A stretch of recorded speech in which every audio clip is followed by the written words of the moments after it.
And a very good evening to you all. Welcome to the Synth Network live show. It's episode 113.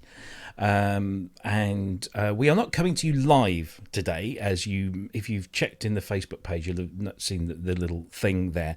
We're recording this show 24 hours in advance, shall we say, because of other commitments that we have on today. Because today is yes, tomorrow. This is going to be very confusing, so I'm not going to bother.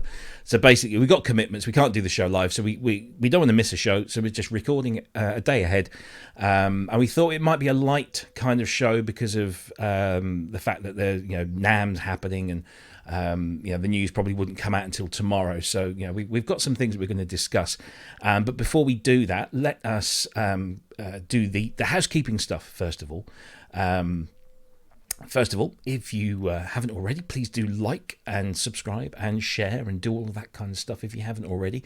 All the buttons are kind of below there if you want to do that stuff. And of course, if you know somebody who might be interested in the show, please do send them a link. If you want to keep us on the air, because why wouldn't you? You can donate to our PayPal account, which is just there on the screen. It's also a link in the description as well. Or you can use the super chat and super stickers as you're watching this show back. And of course, if you're watching after the premiere on Friday, then there's the thanks button underneath, so you can do whether you're watching live or not, it's there. You can do that, and we truly appreciate every single penny that you send our way, because it's that keeps us on the air. And we're doing it all for you. If you want to keep abreast of everything on our social media channels, you can do so. That tag is at Synth Network, and that's on Twitter. It's on Instagram. It's, of course, on Facebook, where we have the group. And it is also, of course, our YouTube Doodah Whatsits. So there you go. There's how you can get in touch with us. Obviously, we can't take any questions because we're recording. That would be amazing if we could, but no questions today, obviously. But by all means, leave comments under the video if you have anything to say or anything to ask us, maybe about the upcoming topics that we're going to be talking about. Before we do that, I was just about to cut to him, and he's just disappeared. So I might have to edit this. I probably won't, because it'll be a little bit embarrassing. But I was going to go to my illustrious co-host and the founder of the Synth Network, who has made a miraculous recovery, or is on the road to recovery, shall we say, from some ill health. And here he is. Let's bring him into the stream. He's just come back.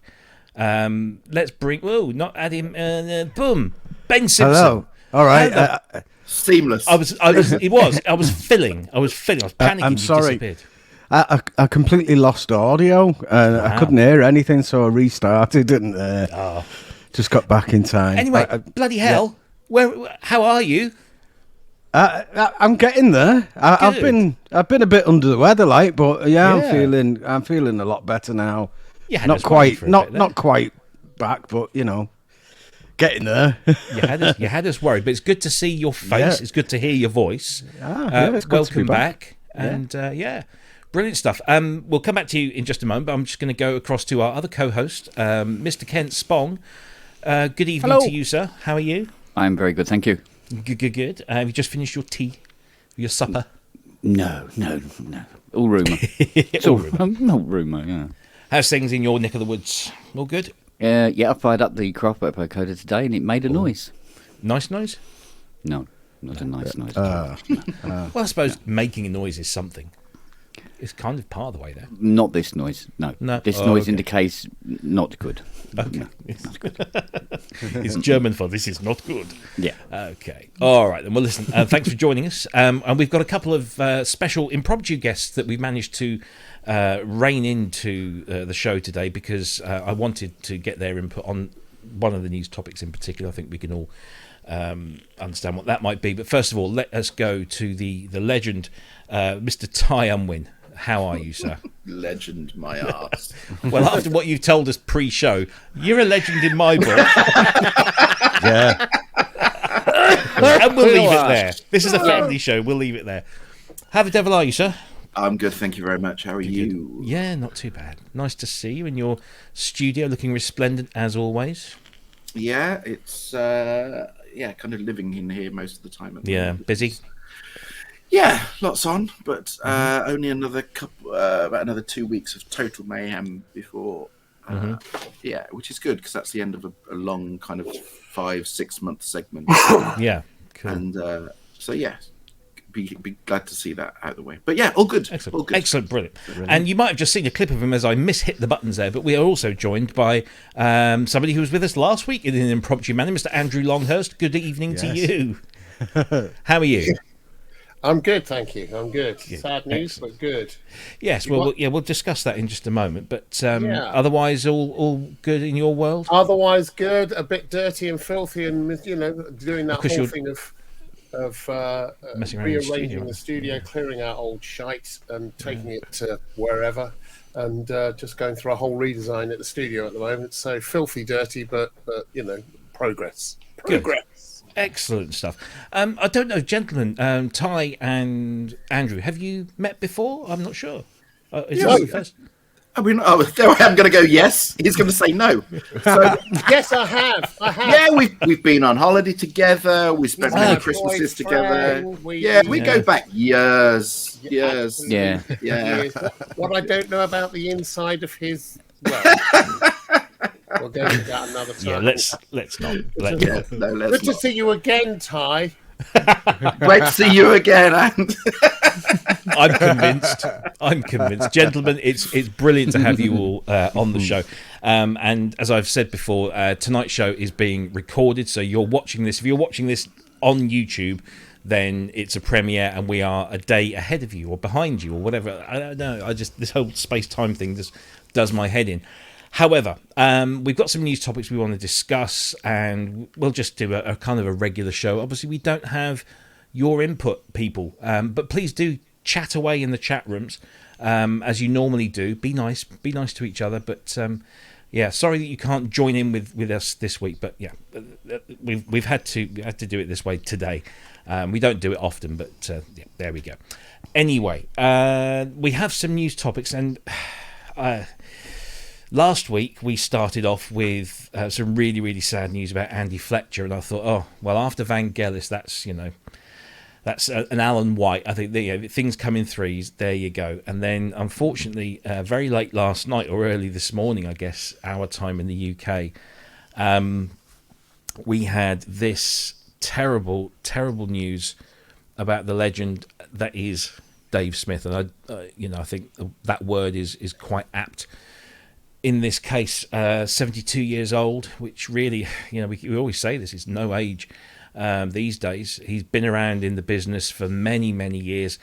His work has been impactful and influential, whether you own a sequential or a DSI instrument or any number of the instruments that he consulted on, whether it's wave stations or Yamaha SY22s or anything like that, because pretty much everything you'll have in your studio will rely on the MIDI protocol, of course, which Dave was a part of the team of people that brought that to fruition in 82, 83. And of course, the Prophet 600, I believe, was his first MIDI capable instrument.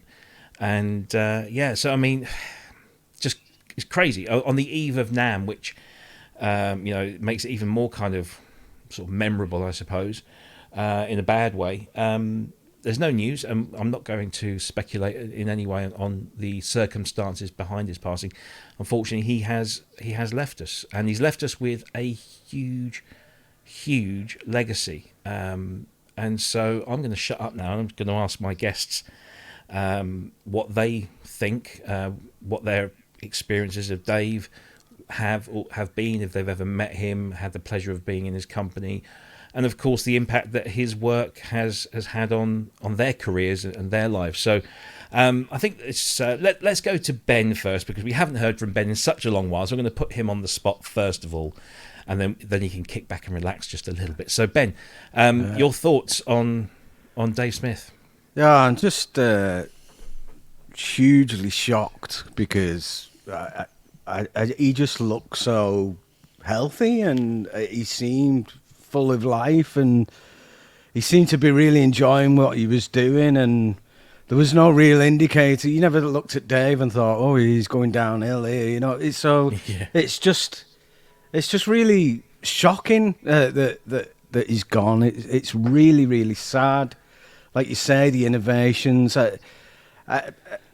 Isn't he one of the first to give us programs in a synth as well? I think that's the Prophet 5 was the first. Yeah. So that's as big a contribution in my mind as MIDI. You know, that's a huge development in making life easier for musicians.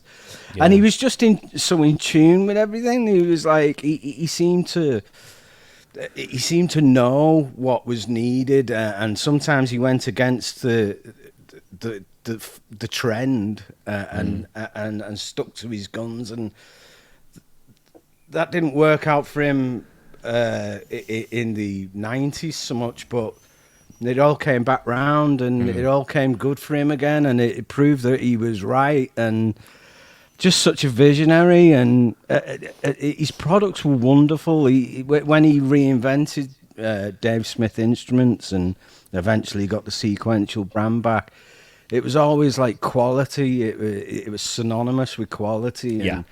And when we found out that he'd taken Tom under his wing, it was like oh, thank God it's Dave. You know, Dave will oversee this. Dave will make sure that this is a decent quality product. It was like a guarantee of quality, and it's just really, really, really sad news. And I'll be ever grateful for the Pro One, the Prophet, the Prophet 5, the Prophet 6, the Prophet 2000, which was a great bit of kit at the time, and just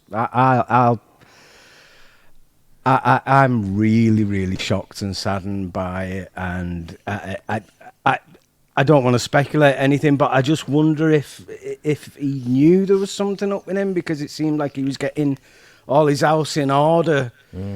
I don't know, but it just seemed that way to me, that he wanted everything.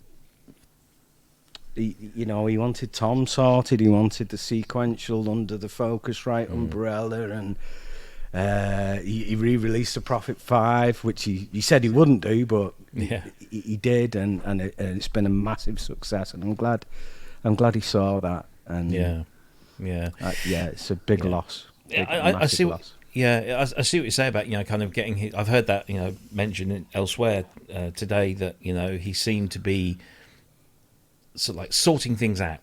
But I guess you can look back on it like that now that we know what we know. But I mean, certainly, getting the name back, getting the Prophet 5s out, getting Tom sorted. I don't know whether he, certainly there was no indication that anything like this was going to happen. And of course, we don't know the circumstances. We don't want to speculate on anything. No. And I'm sure in the over the passage of time, we'll learn more, or maybe we won't. So there we go. But let's go to Mr. Unwin and ask you your thoughts and memories of Dave, and how his work has impacted you over the years. Well, I mean, the thing is, I think like everyone's saying, really, I think it's just the shock of it more than anything else that's a bit of a... Because I'm not being funny, there are certain people who you kind of look at in the world and you kind of know that... Not know, but... You expect if they pop their clogs tomorrow, it wouldn't be a huge surprise. Do you know what I mean? And that's not just an age thing, but it's also to do with lifestyle thing, or But you just always got the impression that he was one of those that was just going to live forever. Yeah. And also the fact that everybody that I know, I'd never met him, but I know people that have met him a lot, and also everyone reporting, kind of obviously at Super Booth a couple of weeks ago. Yeah. And what fine fettle he was in, and how kind of great form he was in, and then so that's a surprise. It really was a shock. But in terms of what I think what Ben said is totally true, because I think everyone knows what kind of Bob Moog or Moog, whatever, brought to the party, and what a difference he made in the 60s and 70s. But I sometimes think that sometimes people kind of forget what Dave Smith did do. Because he was one of the biggies, he really was one of the biggies, and it's so much that he brought to the party, and so I think so ahead of his time. I think that's the thing, exactly like Ben said, really so ahead of his time. And I don't really think, even though we can all sit here and say how great he was and what he did was wonderful, I think even then I think we're kind of underestimating what he did bring to the party. I've got loads of DSI stuff, sequential stuff. I've got a Prophet 10 and I've got a Prophet 6, but loads of DSI stuff. Oh no, Prophet. I've got a Prophet 3 and a Prophet 3. Sorry, but loads of DSI stuff. You know, things like the Tempest. Just it's an amazing bit of kit. The Polyevolver is one of those synths that was you know, it's easy to go, oh, it's a future classic, and I don't think the Polyevolver ever got what the acclaim it deserved when it came out. But I do think it's one of those that will go down, you know, as it's an amazing synth, the Polyevolver, such an amazing synth. So yeah, very, very sad, very, very, very, very sad. But his instruments live on. We'll carry on using them. And I also have to say that as a company, I had a problem with a Tempest a few years ago, just a hardware issue with one of the voices. I just want to say the way that they dealt with it was amazing. Bearing in mind we were over here and they're obviously US based. The way they dealt with it was totally effortless. They made everything as simple as possible, and they were just fantastic. They were really, really good. And I think that may sound like a little thing, but you know, I don't think it is these days. I think if you can find a company that deals and appreciates their customers, that's something I've heard a lot of. I mean, I don't own any sequential gear or DSI gear, but one consistent thing, and especially the last sort of 24, 48 hours, is that, you know, the company itself was so well run, and that it was run almost in the image of Dave. You know, if Dave was a one-man band, he would be dealing with people in this way, and he kind of lived and breathed that whole ethos. And, you know, he was greatly admired, not just outside the company, but inside the company as well. And can I also just say, the main thing that comes across through all of this, and there are very few people in the world that you won't hear a bad word said about, but Dave Smith's one of those guys. Have you ever heard a bad word said about him? Never. Do you know what I mean? I mean, it's always been positive, isn't it? That takes a huge amount of doing. That takes it. You know, you have to be a certain kind of person where you just don't hear bad words about him at all. It's a rare and admirable trait. It is, sure. Absolutely. Yeah. Now, I like what you said about, you know, Bob in the 60s and, you know, more in the 70s, and then Dave kind of took over that mantle, I suppose, of you know, ingenious, you know, creator of wonderful instruments. You know, the Prophet 5 is one of those synths I think anyone of our age that kind of grew up and was a teenager throughout the 1980s and fawning over our synth pop idols. The Prophet 5 was an ever-present piece of equipment, and it always stood out. You remember on like Top of the Pops, it always stood out because it was the wooden one. Everything else was kind of black shiny plastic, but you know, this was this big wooden synth, and it had that lovely font. I forget the name of it. I did find out once. That lovely font, the Prophet 5 and then of course the separate font that was used for sequential circuits. It had this kind of retro modern balance to it, and it just seemed, you know, it looked an amazing instrument, but also it sounded incredible. And I know, Andrew, we were speaking earlier today, and you made this very good point about the design of the instrument and how that helped people use it. Yeah, I mean, Dave. So no one else has said it so far. So what a bastard! What a total cock. No, he was genuinely. I've not met him. I've come within an inch of meeting him so many times, but he was always kind of in the background, moving and shaking. And what Dave was really clever at, as was Bob and all of these guys, you know, Dave Rossum, all of these guys, we all stand on the shoulders of giants, right? And he was really, really clever at taking technology that other people had, creating his own. and mixing and matching these things. He didn't have to own everything. He just had to understand where, what could be done, what was the best way of integrating all of these things together to deliver something which I've been going on about quite a lot in the last few days, and it's really sort of prescient. He delivered something which he understood that the time it takes to get from creative thought to being able to actually execute it is really important. And so the layout of the Prophet 5, it was a mini Moog. It was. It had the same basic, oscillators, filter, the whole thing. It was, but because it worked. It wasn't that he was nicking it or what. It just worked. And it's kind of why break something doesn't work. The polyphonic keyboard thing was an EMU thing initially, and then he came up with his own way of doing that. And but he always, and then he was, he did the whole sampler thing, which was really good. He came up with his own musical instrument sort of interface, digital interface, which was faster than MIDI. And he had that working, it was DMX or something. He had that working with the drum machine and the synths and things. And it worked. It was brilliant. He saw that way ahead of anyone else. And then when the MIDI standard was formulated, it became a common standard to which he didn't just contribute. It was almost lock, stock, and barrel, his code, but reduced down to a common, slower format. But it's worked, and it's still with us. Yeah. He's incalculably embedded in all of our musical lives and careers. I think so many of us owe careers to people like Dave, and specifically Dave, for the kinds of stuff he did. And I think I think Ben just mentioned that, he had a period where he went through some reverses.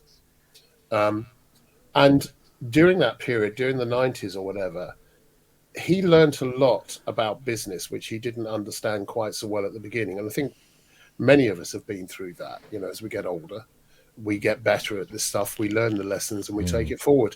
And he turned that around, and he didn't just do it to make a load of money. He did it because he suddenly had, he had this understanding, and then he involved all the people he really liked and admired and loved. And so he brought Tom under his wing or gave him the facilities, whether it was a supply chain thing or designs and manufacturing. It didn't kind of matter. He did that. He was very inclusive.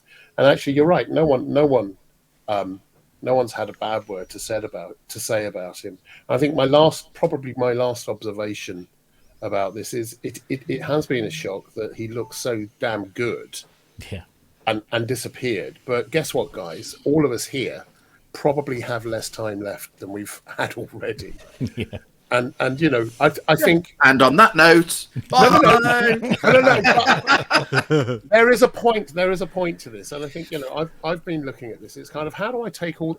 This is my house, my sitting room, or my little studio and edit suite at home. But I've got masses of keyboards and gear, and I've been thinking a lot of late about how I leave that legacy. How do I, if I just die now and it's not organized, then it will all get sold and it will all disappear, and all of the connections and all of the really cool stuff that I have that no one else knows about will just disappear and will never be used again. So I think Dave was sort of cognizant of that, and he's just been, it may not be the complete journey that we think it is, but he's certainly gone a really long way to establish his legacy, so that everything he's done, the people that work with him and for him and the world at large, is a net beneficiary of all of that, because he's given it some thought.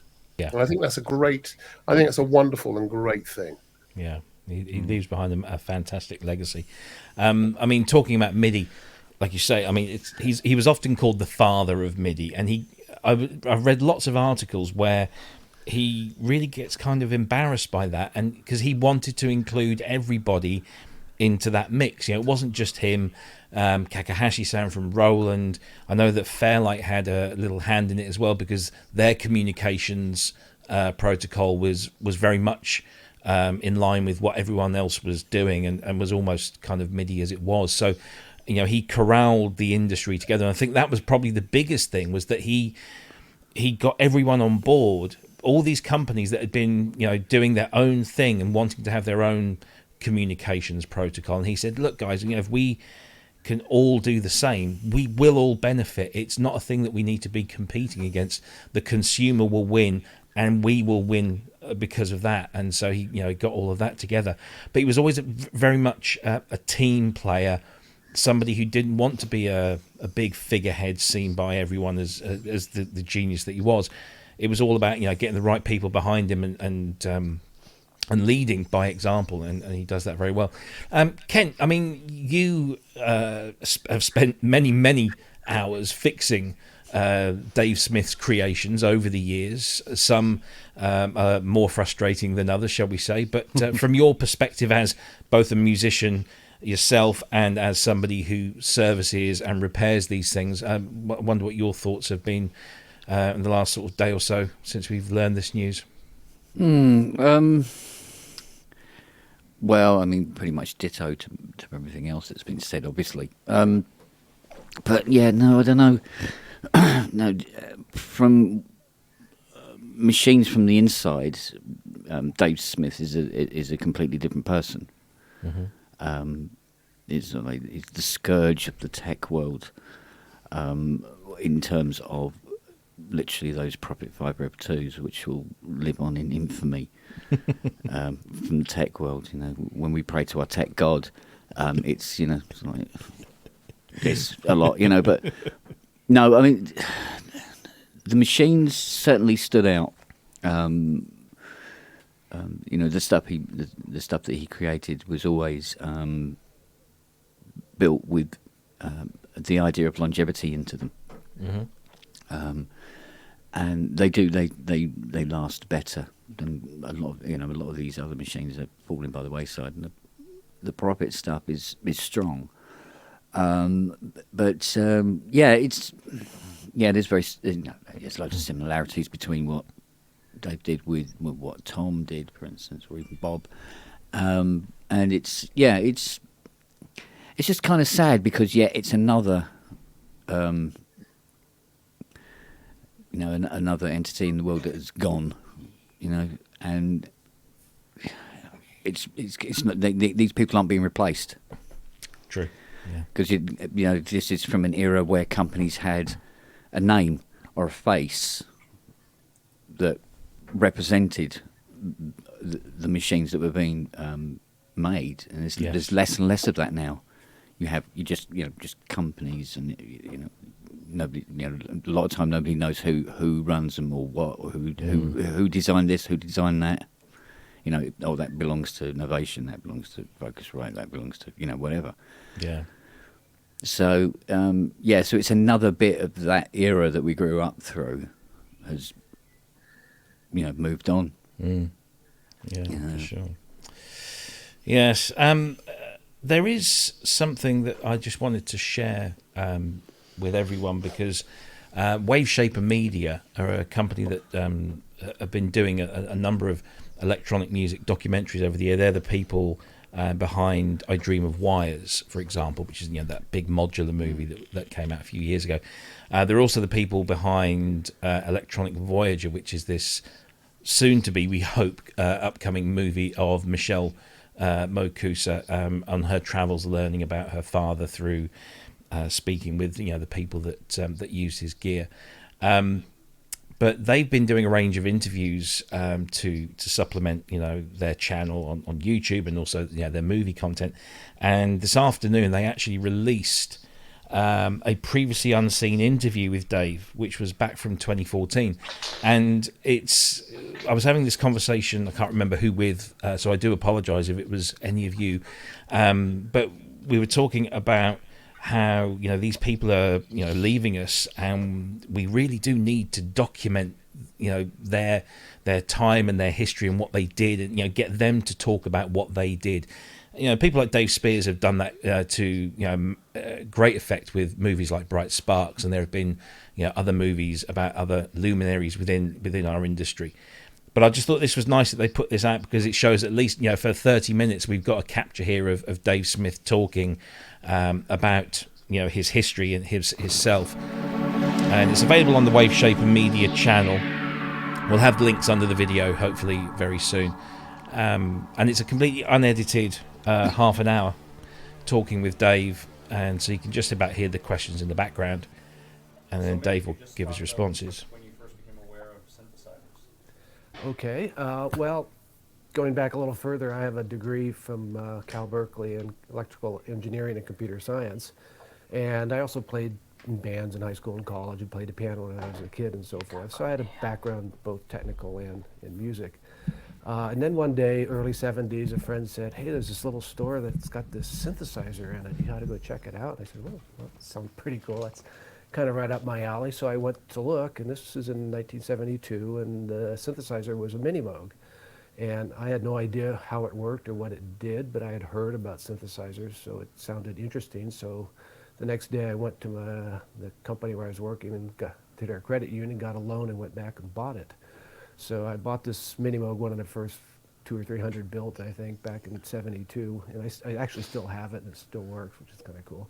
So yeah, I mean, you get the idea. It's a fantastic kind of journey through, his thought processes and his history, and it's definitely well worth viewing. It's half an hour that you'll not regret spending, and it's available on the Wave Shaper Media YouTube channel. I will post the link under the video shortly. But yeah, it's I don't know what can you say. It's another great man gone. Someone who we all owe, I think, a huge debt to, whether it's because we've made great music with his instruments, or we've just used things like MIDI, and the fact that he's inspired and also nurtured and what's the word I'm looking for, taken care of. Especially in like Tom Oberheim's case, to get him back. and offer Tom his services. And I don't know the full extent of that relationship, but it's certainly quite significant to get Tom Oberheim's name back on a synthesizer that's coming out any day now, and sounds by all accounts absolutely incredible. And Dave played no small part in getting that on there. So we have to be grateful for that, as well as all the other stuff as well. So. Sad days, but if you've got any comments about Dave that you want to share with us, then by all means do leave them in the comments below. And also Sequential themselves are asking that if you have anything that you want to share with them about your memories of Dave, your thoughts about him, how he's affected you at all in your lives or careers, they've set up an email address, which is quite simply rememberingdave@sequential.com. So you can get that link from the sequential.com website, but it's rememberingdave@sequential.com. If you want to leave your thoughts in, I guess it's a virtual book of condolences, and maybe that will be made available for public viewing later on. Do you know, Mark? I was just chatting with Mark Zaffin earlier on today. Oh yeah. And he was basically saying about the way that he lived his life. And he went, do you know what? We should all be, Be more Dave. Be more Dave. Yeah. Because if you think about it, it's true. He did what he wanted to do. He followed his dreams, and he had his good times, and he had the times when it was a bit crap. Yeah. And as Ben said, he's came through it, and is now kind of ended for him on a high. Who knows where it's going to go, but and so there is a kind of generally, as a kind of be more Dave, it's not a bad message to kind of spread. Really, follow your dreams and just do what you enjoy doing, rather than what you feel you should be doing or you feel pressured into doing. And it's a very small thing, but it's not really. It's kind of fair, because I'm not being funny. If we were all more like Dave, the world would be a far better place. Indeed. I'd need to be a lot thinner. I think you may be taking it slightly too literally. Right, okay. It doesn't mean you have to now speak with an American accent and lose weight. I mean, just an interesting something that Kent said, which is, this generation, what it's gone and there's no one to replace them. I'm not sure that's the case. I think what was really unique about Dave Smith, Dave Rossum, Perlman, Bob, all of these guys, Don, is that they did something really, really quite magical. They all had an interest in music because they grew up at that time when music was really, it became our thing, our thing. Growing up, it was our rebellion, was rock and roll or whatever it was. We were all in, everyone was in bands and things. And all of these guys did degrees or had some experience of electrical engineering.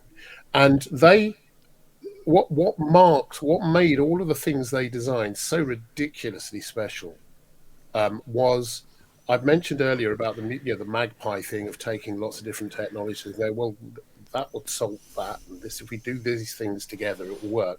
I think what was even more possibly more magical about what each of these guys did, and I think people are still doing now, is they took the available technology, which was pretty primitive and was pretty unstable and unreliable, and the first things they were doing was, how do we try and make this so it stays in tune, or how do we try and use these things? We can do things with electronics, and we can make these weeps and boops and sounds and tones, but how do we make it more stable? And it was that constant battle with analog kit to try and achieve something that was, Kent will tell you, it was deeply difficult to try and maintain stability and tuning over a wide temperature range, and how do you then store this stuff?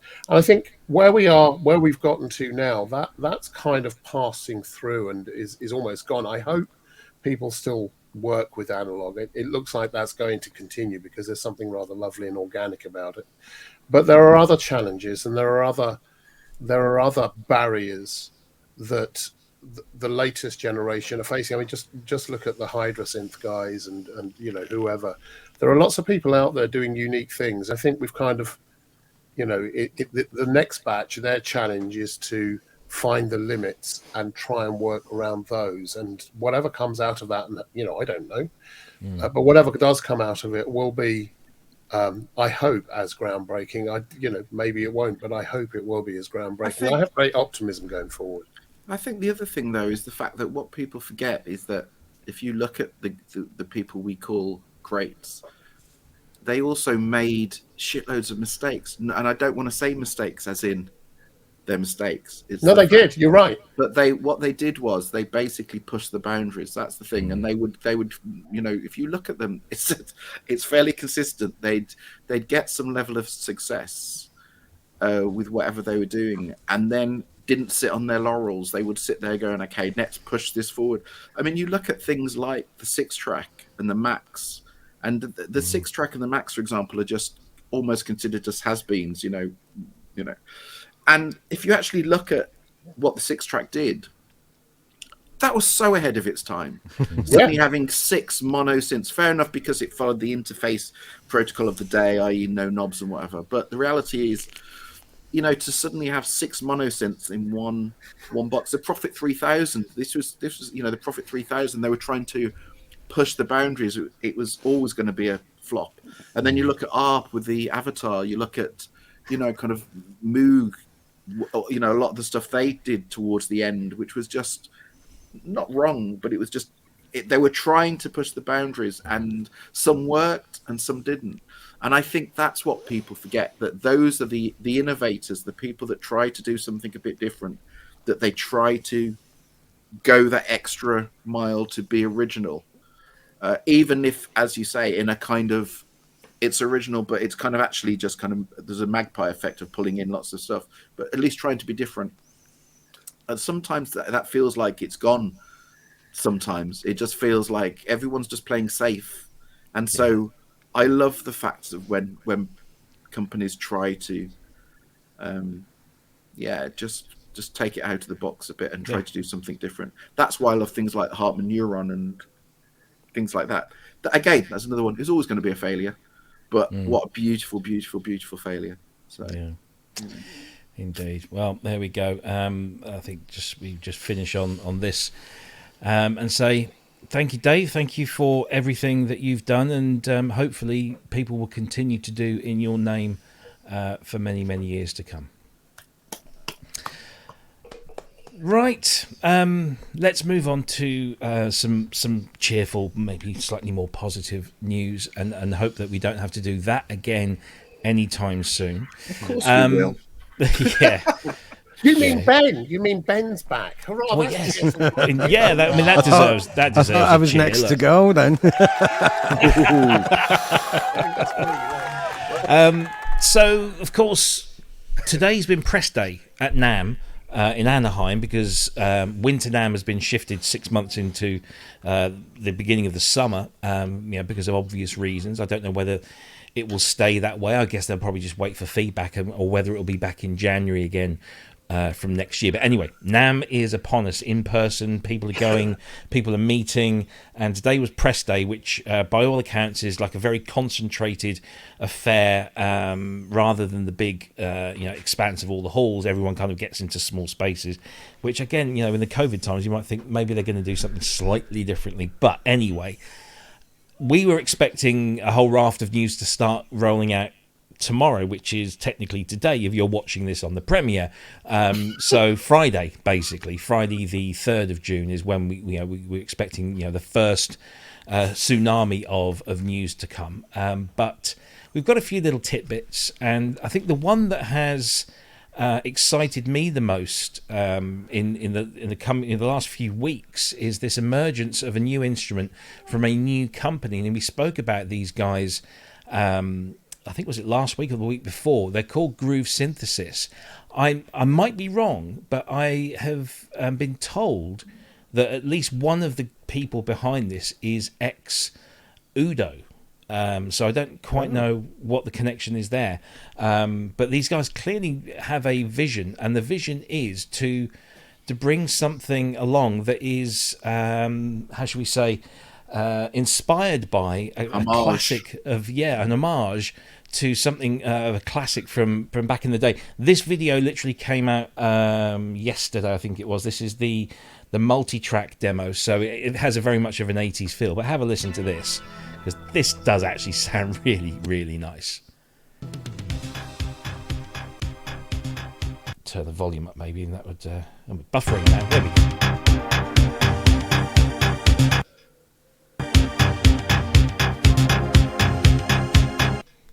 Oh, well, look at that. It's just completely failed on me there.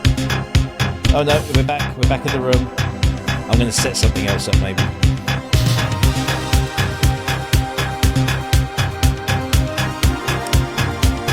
So this is a multi-track demo by Inhalt, who did a video just the other day. But this is the one that came out today. This is the one that I've been lucky enough to have had like an early screening of a couple of days ago, and this is some of the presets. So this is just somebody with the machine just going through a handful of the presets from this device, and again you'll get the homage here. Let's press the play button. There we go.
So there you go. I mean, you can sit through and watch that at your own leisure. It is the third wave. It's from Groove Synthesis. It is coming out, and I don't know how exclusive this news is, but we were told to hold on to this till today.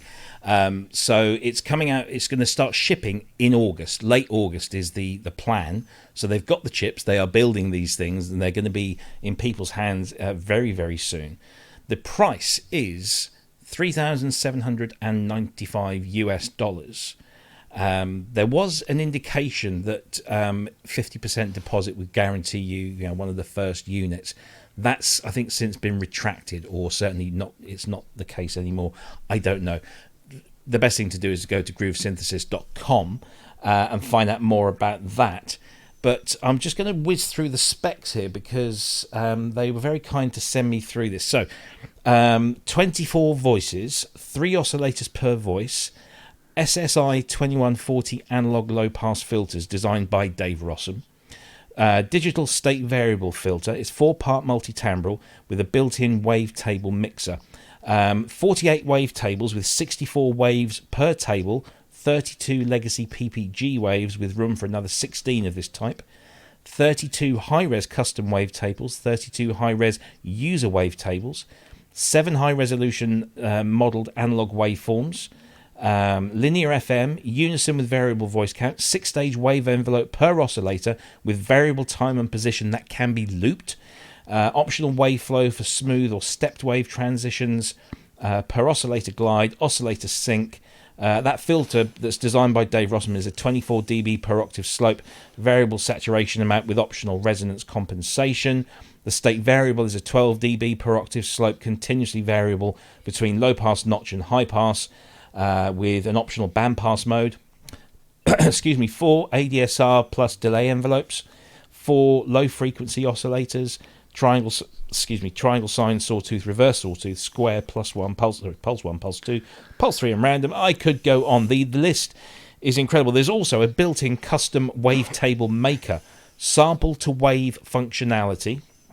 Connect any audio source to the third wave's audio input port, press make waves, and the synth samples the audio to create a custom wavetable. Samples to convert can also be brought in as a 96 kilohertz WAV file through USB. You can store up to 32 of these custom wavetables, and there's 64 waveforms per wavetable. And yeah, there's a built-in sequencer, there's an arpeggiator, there's a 16-slot mod matrix, 77 knobs, 39 buttons on the control surface, along with pitch and mod wheels, full size, 5 octaves, semi-weighted, premium Fatar keyboard with velocity and aftertouch. Says channel, it doesn't say channel polyphonic, so I'm assuming channel. 500 factory presets, all user rewritable. 4 stereo outputs, headphones out, MIDI in and out and through, USB for bidirectional MIDI, audio input for creating user wavetables and all the relevant switches. And a partridge in a pear tree. Someone else got to have died by the time you finished that list. Thank you. Surely. I just wanted to get as much of that information out there as possible because, personally, you know, I saw the price and I thought, no, that's fair. And then I saw the spec and I thought, no, that's more than fair for what you're getting in that machine. We spoke pre-show. Ty's already, you know, got he's moist about the gusset for that one. So am I. And as soon as I have disposable income, that'll hopefully be winging its way over here.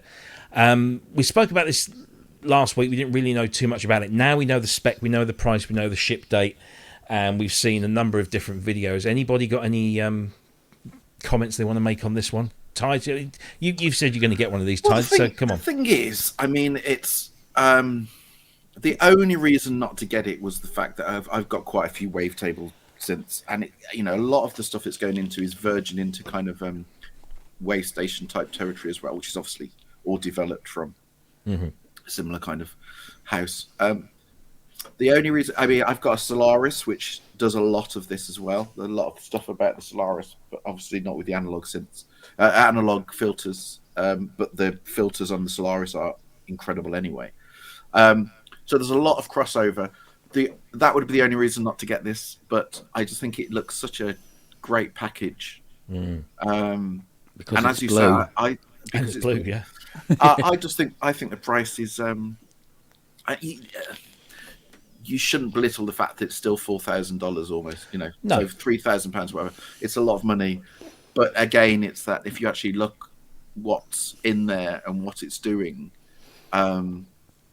As you say, the spec is just the spec is just amazing, and yeah. I think it is I'm not going to say it's a bargain by any stretch, but I think it's it's good. I think it's decent value for money, and the build quality, you know, it looks an all kind of metal affair, which is you know, you have to take this into account, and I think it looks a beautiful thing, and also it's done by a kind of a boutique company in the UK, and again, from a personal point of view, always up for supporting that kind of thing, because it's great. We need people like this in the world. Yeah. And I know people are going to sit here and turn around and call me a complete twat, because I will quite happily sit here and talk about the company that we shall not name, and they're going to bring out their version of whatever, and so they're going to be two people turning around and saying, oh, so you'll go with this one but you won't go with that one.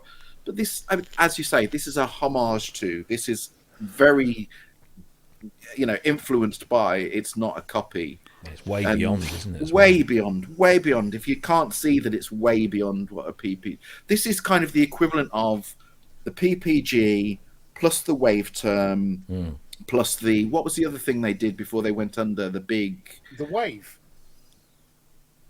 Wave. Yeah, and the realizer, wasn't there? The realizer, that's the one. The realizer. It's the equivalent of all of that essentially in one synth. So this is way beyond what the kind of the other one's going to do. So I'm very moist and slightly hard, and it's Again. very exciting. Very exciting. I'll have what he's having. Hands up, has anybody actually owned or had long-term use of an original PPG in the past? There we go. Well, let's go to Andrew. I was hoping somebody would do that, and you did. So come on then, as a PPG user or former user, your thoughts? Yeah, I had one of the first in the country when it was the Wave 2. And it was, we talked about this last week, it was a completely different sound to everything else when it came out. And it was very odd programming it to start with, because I was looking to just try and stop all this wobbling around in the waveform, stop all that. I just want to hear how it's, it was a really odd experience, but it was texturally, it was very good. Sometimes it would sit really well in a track and sometimes it wouldn't, but I really liked the fact that you could grab controls and knobs and buttons and things and actually interact with the whole thing really well. It was a bit fragile. The buttons were a bit fragile and they'd break, and all sorts of things would happen. But it was a good thing. And I think what's really interesting about this, having already mentioned the other company, who are essentially doing that. They're reproducing an early PPG. And it's kind of why? What these guys are doing is saying, look, we understand where that was. Let's just take this next set of logical steps and make it what it should now be. Yeah, which is astonishing. And having heard some of the filters now, it did remind me a bit, as Ty said, of the Solaris. And when you look at how much the Solaris is, and I know he's John bless him is a brilliant engineer. This is half the price of that, nearest damn it, and it looks like a wonderful thing, and it's doing so much more. And also 24 voices, each of which has 3 oscillators. Yeah, that's a big thing. And 4-part multi-timbrality as well. Yeah. Yeah, it's definitely going to be it's going to be a powerful sound. I mean, if you watch that presets video, I think a little further in, there's some kind of demonstrations of the multi-timbrality going on, and that is just like, wow, this is all just coming out of this one machine. I have to say, I hated that track because it repeats on and on and on. Can I also just to jump in there, Andrew? You weren't quite right about the Solaris. The Solaris is basically about the same price. It's a bit more, literally just a bit more, but it's about the same. Yeah, the Solaris. I apologize because I can't look at the Solaris because I want it so. Oh, it's the most, honestly, don't even start on Solaris because it is it's a dream machine. It's a dream machine that's completely that's passed the world by, because it was it was made so long ago and is so kind of limited in terms of how many are being made. But it is it's just a superb machine that people just don't really know about. And no. But yeah, the Solaris is about the 3,000 to 4,000 kind of mark. So it's sorry. In which case I got that wrong. Do you know what? Now I know that. I thought it was 7, but no. I've looked at it. I've looked at it, and I admired the Wave when it came out, just because it had the stand-up thing. I've seen what I've seen all of the updates as well. I've been following it closely. Solaris, it's another wonderful thing. But this is another good synth. It's another really, really good synth, and it's taking things forward. As we were talking about earlier. So, yeah, Indeed. looking forward to it. And it's blue. Yeah, exactly. It's blue. I mean, who doesn't love a blue synth? Ben, you are a part of one of the UK's prime 80s tribute acts, Electromantics. Aye. And obviously the PPG sound, which this is clearly inspired by, was a massive sound of the 1980s. So my question to you is this something you are interested in for your work? Well, two things. I think it's amazing, and I love the fact that the kind of visualizing where the PPG would have been if it had continued evolving, and that's nice. As Ty and Andrew's already said, that the other company are just bringing something out as it was. We're not getting anything new there. This is something new as well, and it's kind of taking that technology as far as we can go with it at the minute, and it seems like a great piece of kit. But if I suddenly had that kind of money, I'd be very tempted to go for the OBXA 8 instead, because I think that for me, I'd get more use out of that. Because I've got a microwave. I know it's not the same, but I can get like those kinds of things out of it, and I'm quite happy with the microwave. I like it, and it'll do for the amount of times I need it. But I think if I did have this kind of money, I'd probably go for the Oberheim, just personally. But I do love it, and kudos to him for creating something that's a homage but new. And it's very exciting.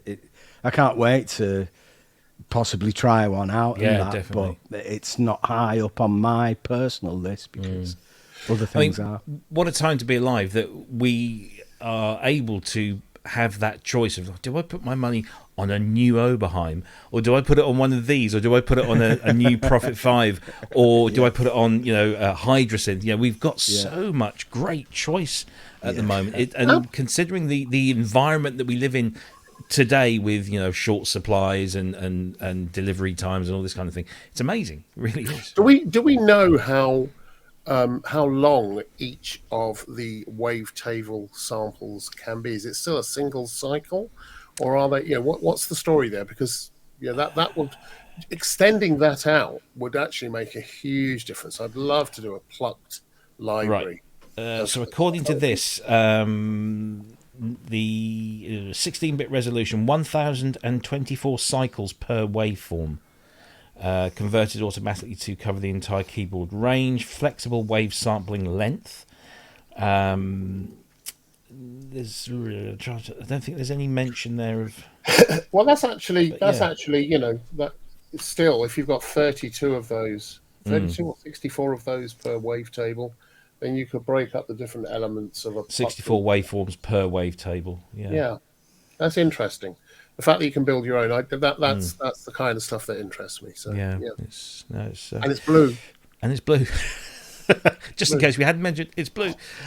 Kent, are you a wavetable-y type of person? I know you had very famously had a Waldorf wave disintegrating in the backyard. It had moss growing on it and everything. It did, yeah. I think there was intelligent life growing underneath it. There was a little village of small people.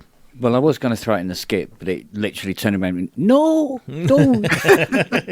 I'm alive. To be honest with you, I'm kind of excited about this because I must admit, I think it's going to be a little bit out of my price range, and I've got nowhere to put it. But I did love the sound of it. But to be honest with you, the thing that excites me most about this is that now, this is going to be out here.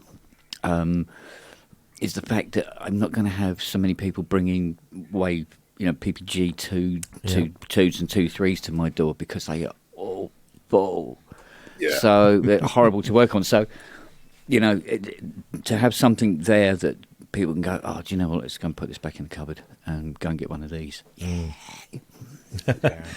As a Hydrasynth deluxe owner, I've heard some people say, oh well, I've got kind of my wavetable covered at the moment with Hydrasynth. How do you think this compares?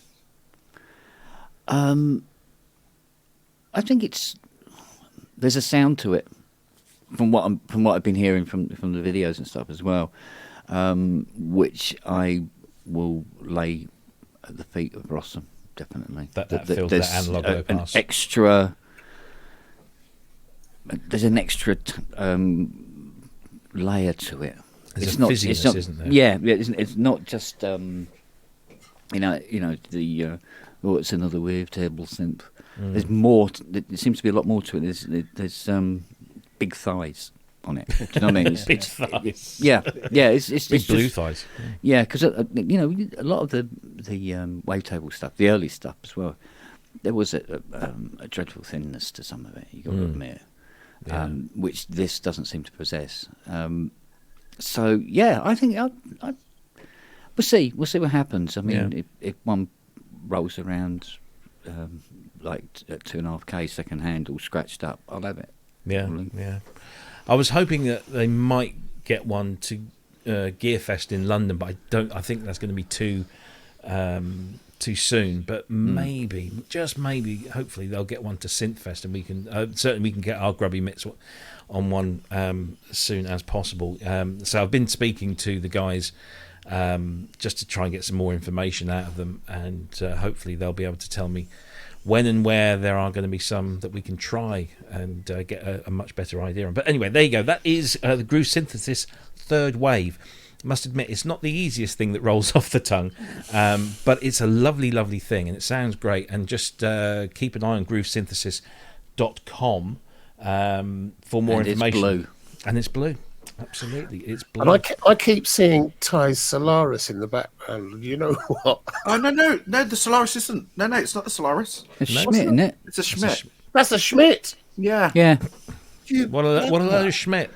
Right, I'm moving in. That's it. Right, I'll be over. I'll be over in 5 minutes, mate. This is where I know the Solaris is in the other room. No, yeah, it's in the not. other studio. Yeah, it's He often has a Schmidt behind him. Not a blue one. Not a blue one. Yes. So there goes my synth cred. Right, bye. and I was talking to Rob about this earlier. I bought this about, I don't know, a month or so ago because I needed a keyboard here that was a bit more reliable than my Emu because the keyboard's dying on that. And I bought a Montage 7 for pennies, and I hate it. I really, really hate it. So if anyone wants a Montage 7, come and get it. Just take it away. It's a Phantom 7, isn't it? Phantom, sorry, yeah, Phantom. Sorry, we just ruined his cred again. Yeah, there we go. Yeah. I need wine. Yeah, drink more. People googling, was it Montage 7? Oh, it looks like it's rare. We must go get it. Oh dear. Right, let's move on to something. Now this is confusing slightly because a little while back, Arturia released V Collection 9, and part of that V Collection 9 was this new thing called Augmented Strings, and there was also Augmented Voices. These kind of new packages from them that take strings and voices and augment them with electronic stuff. So you've got kind of electronic strings with the strings, and you can blend between the two, and it's all very nice. But our friends over at UVI have just released a new instrument, and it is called UVI Augmented Orchestra. So it's only slightly confusing because when I saw this in my inbox, I thought, oh, it's a new piece of Arturia stuff, but it's not. It's Augmented Orchestra. Yeah, but the end's backwards. The end's backwards, and that's what. There you go. Makes all the difference. Yeah. But again, this is using a combination of sampled orchestras, which there is a video that will show you through. But yes, you can see they did sample an orchestra very extensively, and then you're kind of complementing this with electronic sounds and amplified sounds and taped sounds and all this kind of stuff, and it sounds quite interesting. I mean, so much so. Let's just have a look at the video and get some sort of sonic idea of what this is all about. Where are we? Here we go. UVI Augmented Orchestra, and let's press play.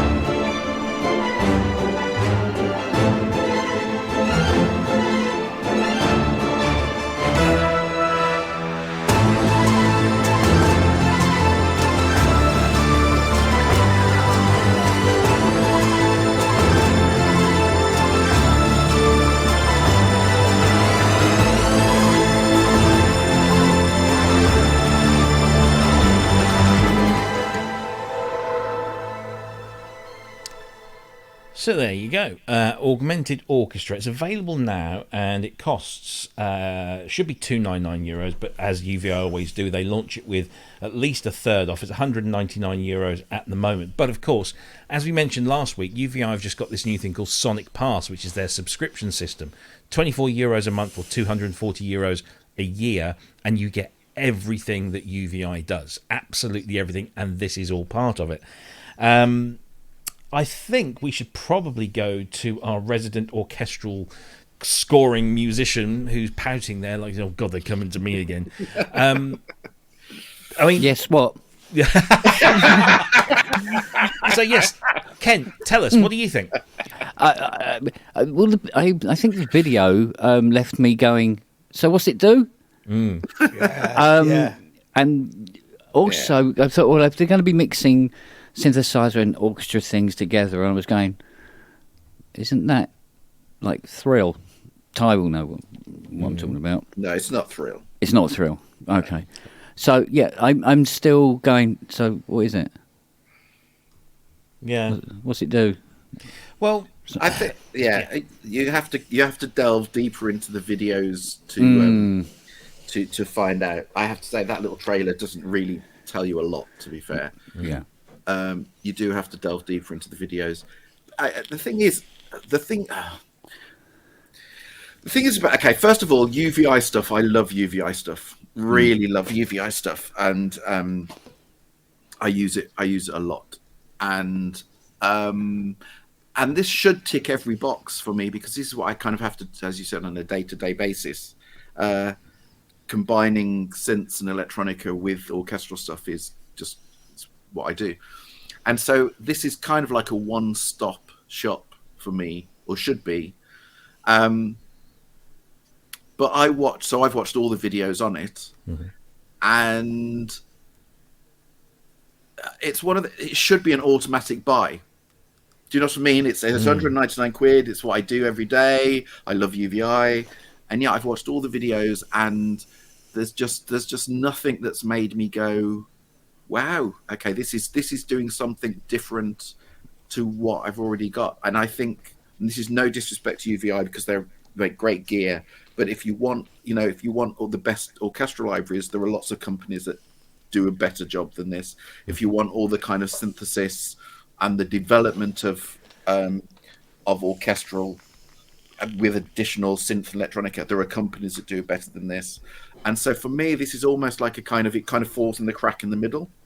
But if you've got none of those libraries, if you haven't got a big orchestral libraries, and you haven't got lots of electronica combined with hybrid stuff, then I think it'd be a great buy. But for me personally, everything about this should make me just do automatically, oh yeah, buy. And yet for some reason with this one, it just hasn't. And I think, but delve into the videos, because if you just watch that trailer, all you just think is, oh God, it's just an orchestral library. It's not. But you really do have to kind of go deeper into it. I kind of wish they'd actually done a 1 minute trailer that actually demonstrated a lot more what it can do, rather than just trying to get clever trying to get arty with it, because it can do a lot more. And I think the thing is, kind of, I mean, the reality is I say this, and I think the chances are I probably will get it, because there are just one or two patches in there that they're very good.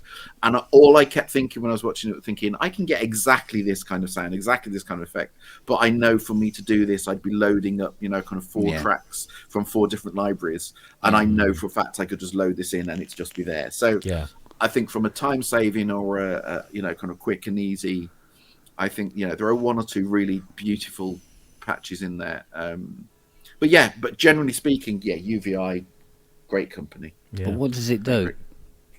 It's God, it's like dealing with a child. So basically, I had to be taught how to use a whistle. Come on. Essentially, the orchestral library itself is you can have standard orchestral libraries. They start going into a lot more specific techniques. That are more kind of, I'm going to say arty-farty, but just more unique. And then they've done a whole load of sampling it using tape, so you get all the warble and the distortion from that. You start getting synth patches that are designed to be layered on top or with. And that, that's basically it. They call it a hybrid, because what essentially is, it's like Hollywood score in a box, which by its very nature, you kind of always worry about that, because the moment they're bringing out a library like this, what they basically do is they're reacting to what a hybrid Hollywood score was 2 years ago, because that's how long it takes to develop all of these kind of libraries. So whatever stage you're at now, you always base it. It's like when they turn around and go, kind of cinematic hits. They're cinematic hits that were basically really in and current 6 months ago or a year ago. So what we're basically getting here is a hybrid orchestra, which was very big and very trendy, and still is, to be fair, but it won't be here forever. And it's that combination of orchestra, electronica. I mean, I can't talk about it because I've made an entire career doing this kind of shit. So but it's that sound in a one box. It's in one library. Okay. So it's a one-stop shop. Yeah. The only thing about it is the fact that obviously, because of the limited size, in terms of articulations, in terms of velocity switching, in terms of authentic legato patch and all that kind of thing, it doesn't have that kind of thing. It's not made for that. So you don't, you will get lots of velocity laying, but they're not going to go to the kind of levels like VSL and Spitfire and all that kind of do. This is more kind of, kind of play something quick, easy, and get the overall effect. And it seems very good at that. So for that use, but if you want to go into really, kind of very unique and create your own patches, I'm not trying to put it down. I'm really not. Because I think it's a really good library, but it's just maybe for me not the target personally. audience. But from what you say, I can see where it goes in the hierarchy. But that's the problem. What Robbie just said. The thing is, this is the kind of library that I should automatically, because this for me should be one that you just go, oh my god, this is what I do buy. But there's just, I don't know what it is. There's just something not quite jumping out at me. But as I said, for those handful of patches, because again, Kent and I have already had this conversation on a regular basis. You have to understand when you're doing it as a day-to-day job, anything that can save you time or, kind of, so for me spending I'm not being willy-nilly saying 200 quid, but if I use this library on one cue, it pays for itself. It's done. Do you know what I mean? And so it's, I only need to use this once and it pays itself. So even for those 1 or 2 patches, if it makes life quick and easy for me, then it's worth it. I mean, looking through the specifications here, you say you've got this tape orchestra where the orchestra's been resampled through a half-speed tape machine. You've got samples of modeling synthesizers and orchestral instruments and ensembles created on those. You've got ARP Selena and Freeman symphonizers samples in there. You've got synthesizer stacks, you've got process sounds, you've got synth textures. There's even FM stuff in there and lots of different waveforms. And it all comes bundled in that kind of classic UVI package, which I've always loved their design. They really think through their design of their interfaces, and you've got not only have you got all the effects that they develop, but also the arpeggiations and the whole sort of performance aspects of it 2 different arpeggiators there and equalizers, loads of stuff. I mean, I guess, Andrew, maybe this is more up your street in terms of, when you're producing videos and you're looking for maybe some rapid development of something that sounds really impressive. This sort of thing might be the thing that you go for, or maybe not. I'm kind of with Ty on this, but for slightly different reasons, perhaps. If I need something doing, I either go to a library or I go to a composer that's got kit that I don't have or other people don't have and knows it so well that they can pull something together that works. I think who this is aimed at is people that aspire to be a Ty or a Hans or whoever. They aspire to be that and have all of that electronic and orchestral arsenal available, but they don't have the money for that. So they get given something which gives them the approximation of it, right? And that's that's fine. There's lots of people out there that might want to, they're doing they're getting paid pennies to do a TV thing or an adverty thing, and they just need that sound, and they'll get that sound for a very short period of time. I think where it falls down is where people like Ty, and when I do, I still, despite this shit, I still do, I still do work a lot with synthesis. And for me, we had this conversation in the previous show, I think, guys. The whole idea of grabbing handfuls of knobs and taking orchestral samples and articulations, and then delving in with the analog stuff and all the the digital bits and the FM stuff, and matching that, doing the whole legato thing your own way. You need to have those instruments, and you need to have all of that, and you need to be used to it to really make the most of it. And that's what sets people like Ty and whoever apart. But for a one-off something, for someone that wants to sound a bit like, it's a great library. And UVI, I'm with all of you on this. I think UVI do some really, really good stuff. I won't be buying this, but I like their libraries generally. But I won't be buying it because it doesn't give me that control. The synths that are there aren't sounding like I want them to. I can't get in and immediately add that articulation and those dynamics that I want to make it feel. The whole reason the whole reason I'm into synthesizers is because I wanted to emulate those sounds initially of the orchestra or of a real guitarist. Yeah. And every performance is slightly different. Every note, every time you strike a string, it's a slightly different sound.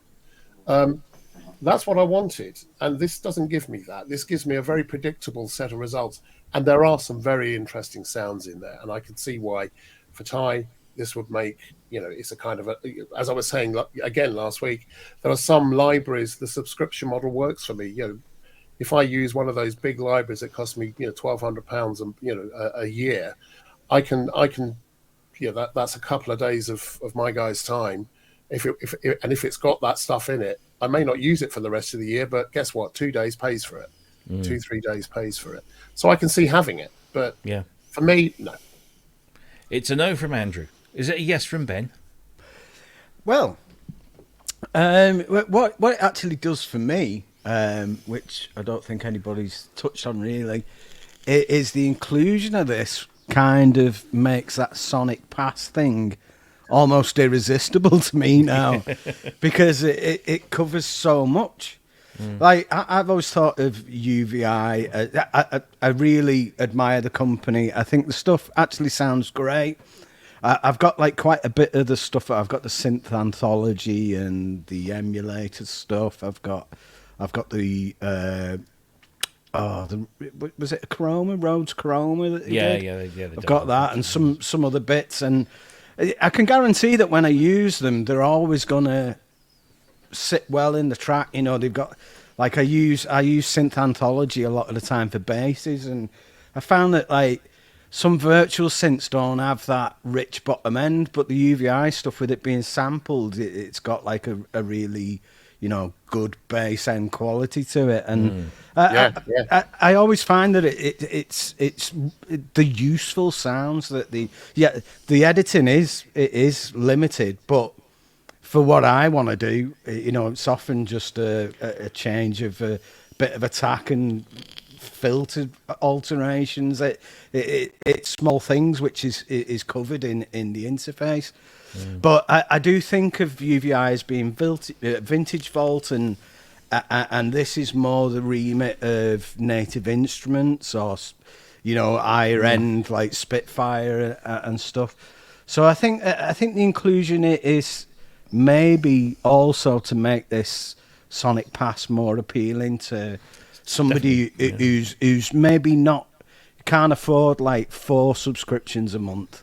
They're looking for 1 or 2 to cover all bases, and with this included, it's very tempting to somebody who, like I'm probably going to end up with 2 subscriptions a month, and at the minute the UVI one and Roland Cloud are probably the 2 that would get me cash on a regular basis.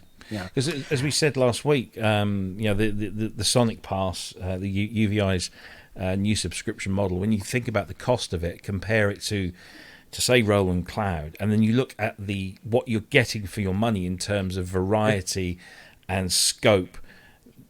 UVI is just way ahead, because you've got all of this stuff.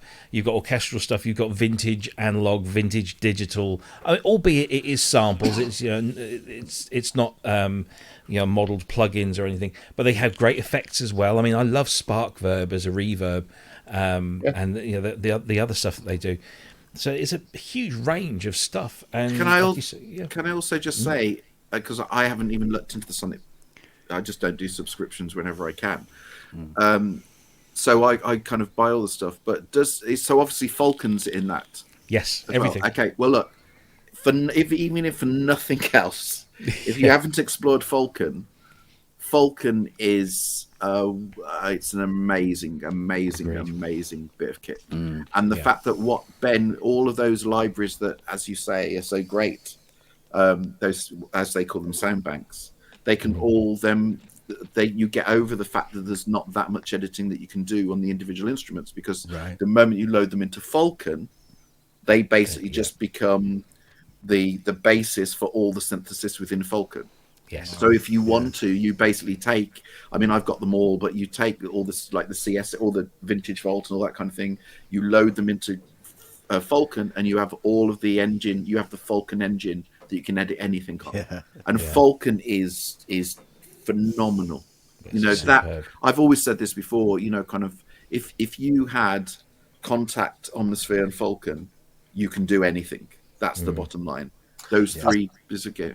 That's very true. And I have to say, I mean, again, we talked about this last week, that the Sonic Pass means, even if I don't particularly treasure this this collection, as a whole, it's a steal. I mean, it really is a steal. One day in a month where I need this thing, it's paid for in one day.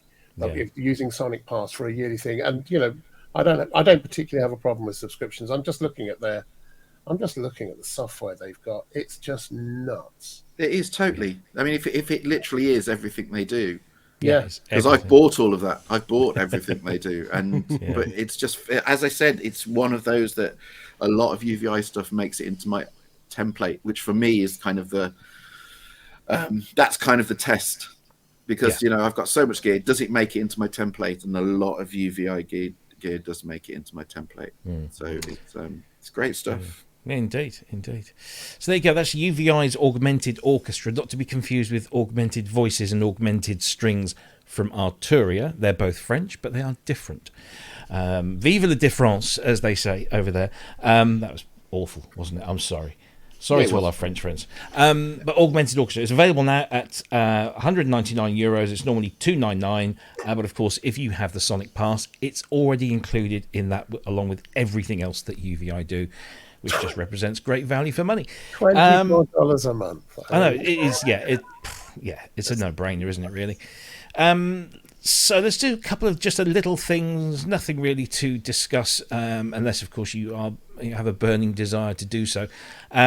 First up, Cobalt 8 has just had a firmware update. Now, I really love the Cobalt 8. It's a fantastic sounding instrument at a great price, and it's so well built.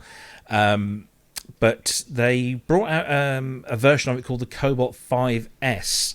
A few months ago, which is a kind of a cut down version and doesn't have the full set of features as the Cobalt 8, but what it did have was a new chorus effect, which was very they're using words like Juno-esque, that kind of thing going on, and that was missing, and there was a lot of people saying, oh, that sounds really nice, we'd like that on our Cobalt 8s. Well, now you can with the version 1.3 firmware.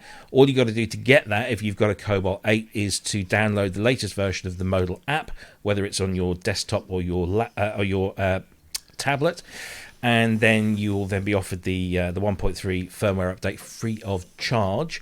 It doesn't, however, make the Cobalt 5S completely compatible with the Cobalt 8 because, let's say, there are some things missing on the 5S that the Cobalt 8 has and it doesn't, so it's not complete. They basically made the decision they're not compatible.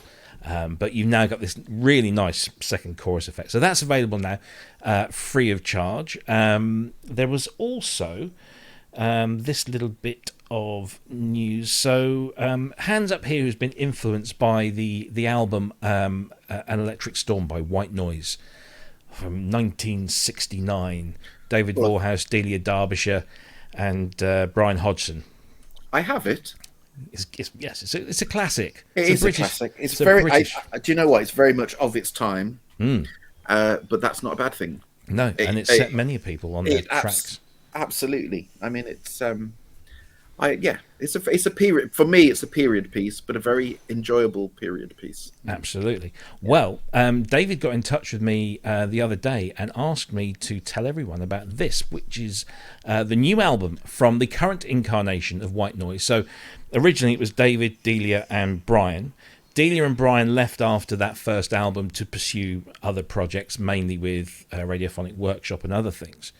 But David carried on with various incarnations, sometimes just himself and sometimes with other people. And currently the current other member of White Noise is a lovely guy called Mike Painter. And they planned to release this album to celebrate the 50th anniversary, which was, just kind of around the time that COVID kind of kicked in, big style. And so unfortunately it kind of got put back on the back burner, so to speak. But is now available through Bandcamp for a measly £8, and it's called Lightning Strikes Twice, with reference to obviously the original album. It's an 8-track album.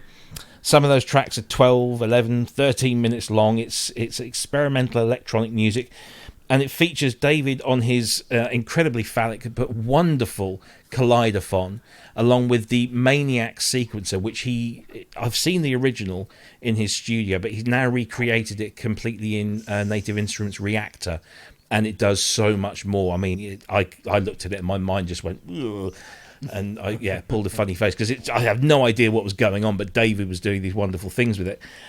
Mike uses the Maniac. He also has a virtual reality glove, again, which I saw hooked up to a wave station the last time I was there, so he does stuff with that. I don't quite know what, but yeah, it's available now, and the design is by my friend, the cover design by my friend Paul Gilby of Sound on Sound, and is available now on Bandcamp. If you go to whitenoise68.bandcamp.com, you'll be able to buy that album for £8 of your British pounds, and whatever other currency you might want to do there. So there you go. I just thought I'd give that a mention, said I would.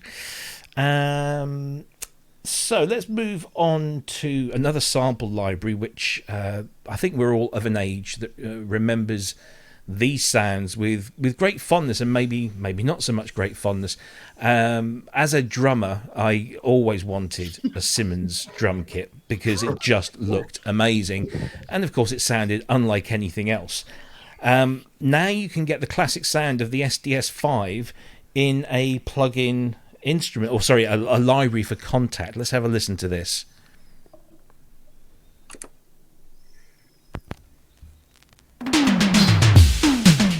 Iconic Instruments proudly introduces the Iconic 5 for Contact and the Free Contact Player, the first truly faithful software homage to the most iconic drum synthesizer of the 1980s. This milestone unit defined pop music of the era, featured heavily by new wave, new romantics, and synth pop artists like Duran Duran, Howard Jones, Naked Eyes, Talk Talk, and Kajagoogoo. Years in the making, we've brought this venerable classic back to life, even including the ultra-rare hi-hat and cymbal modules, but with expanded functionality and full mixing environment features, making the Iconic 5 a unique instrument unto itself. With the help of the Analog Lab, we circuit-bent original units to analyze their performance and to sample raw waveforms. We then used spectral editing to isolate all of the analog synth anomalies to give you under-the-hood circuit-bending control at your fingertips with our click-to-feet, filter resonance, and snare FM virtual set screws.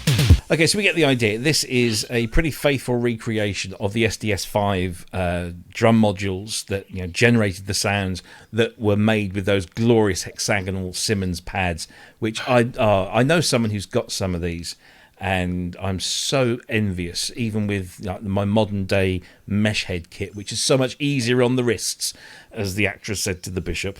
But playing, I have played Simmons pads, and it is like hitting lumps of concrete with steel sticks. It's just horrible stuff. But now you get this wonderful sound, or maybe it's not a wonderful sound. I guess it had its day. I've never played the Simmons ones, but I did have the Roland one, that was like triangular. I can't remember what it was called, and that was like, that was just like hitting a table. It was really odd. Solid rubber, wasn't it? Yeah. I honestly can't believe you're saying, has that sound had its day? I really can't believe you're saying that. You know what, though? For me, it hasn't.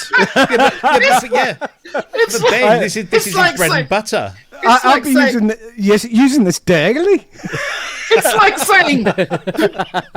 like saying, Vesta dry curry. I mean, what do you think? I love those. Has it had its day, or do you think you can make a comeback? I mean, look, has that sound had its day? I mean, it has, and yet we all know that we're going to buy this, and we're going to absolutely have. I mean, this for me is like Talk's first album. This is all the early Duran. This is all anything that Mike Thurston got involved with. It's that sound, and I mean, I kind of love it. Also, the fact that because I think I've said this before, one of my all-time favorite albums was Doot Doot by Freur. That album, and this is all over. This is all over Doot Doot. And so the problem I have with it is that I absolutely hate the sound. I do really hate the sound, but it takes me back to when I was 14, 15, when I used to love this sound and dream of it. I will tell you one very funny story. Is the fact I worked with an artist who is a kind of he's now with Ben Parker. He was one of my favorite bands called Ben and Jason back in the day, and I did some stuff with him as a solo stuff. And he sent me a track which was kind of very guitar-y, kind of folky kind of stuff. And he said, kind of, could you do some arrangement on this, do some production on it? So Ben and I get on incredibly well, and I know he hates 80s stuff. But more to the point, his big bugbear is synth bass lines and Simmons drums. He absolutely detests it. And I mean, that's just like red rag to a bull. And so I spent far too much time, because I had so much work to do, and I spent far too much time after I did the proper production on it. I then did a complete piss take version that was all octave bass lines going dun, dun, dun, dun, dun, dun, dun, dun, dun, dun, dun. That's it. And the thing is, I mean, that was bad enough until it got to the middle bit, and I found the best Simmons live thing. And even if he you listen to it thinking, oh my god, and then all of a sudden it goes and I swear to God, he literally called me having heard it. So I just went, what the fuck? It was amazing. It was absolutely amazing. Yeah. So, but yeah, it's great. I mean, it's awful, but it's absolutely brilliant. And it's instant 1982, 83. Yeah. And do you know what? The sad part about it is we all know that the current retro scene, there are going to be youngsters who are going to listen to this going, wow, that sounds amazing. And absolutely fantastic. That's brilliant. But yeah, it sounds crap, but they're fantastic. Good. But I have to say, from a library point of view, the amount of detail they've got into is absolutely fantastic. That's absolutely brilliant. Yeah. So yeah. Of course. For only $79. $79. I mean, it's just amazing. And it also works on Contact Player, which is the free player, so you don't have to own the full version of Contact to use brilliant. it. So, absolutely. I used to take out bands, and I used to go out touring. And one time I was touring, I think it was with Maxi Priest, and we were in northern England somewhere. Probably, I think it was in Nottingham. And it was the second gig of this tour we did, which ended up in the Caribbean, I think. And on the second gig, they had an SDS5 for the whole thing. On the second gig, the bass drum died. The trigger, the piezo electronic trigger died inside the bass drum. And it's reggae, you can't. Gotta have. So I remember having to grab a tom, undo it, put it in front of this kick drum, and try and tape it in place, and then plug it in so it was triggering the bass. And of course, there was that much room then for the kick drum pedal to trigger it. And this happened at pretty much every gig. We kept on getting spares sent, but at pretty much every gig something broke on it. So I grew to hate that system. I loved, by the way, I loved the SDX. I thought that was a stunning piece of kit. Can I just say something very briefly about the SDX? Yeah. I almost in 1987, I almost sold everything I had because I'd managed to build up. So this is when I was a kind of student, and I was ready to. I'd built this setup all around a DSS-1 and kind of all this stuff, and I just thought, okay, I need to go to the next level. And one way and another, my mom and dad got together some money for me to buy my next, buy some gear, because they could see this is where my career was going and they wanted to support it as much as they could. And I almost sold everything and just literally bought an SDX, because I don't know whether you remember, but it wasn't just a drum sampler. It was essentially, it was a sampler. And I basically, if I had a keyboard and an SDX, that would then set me up for life. I would have a mini Fairlight in my head. I'd have a mini Fairlight. And when I say I was that close, I really genuinely was that close to buying an SDX and a keyboard and getting rid of everything else. Thank God. I didn't. And I went down another route. But my God, if ever there was a decision, at some points in your life, you make a good decision, you make a bad decision.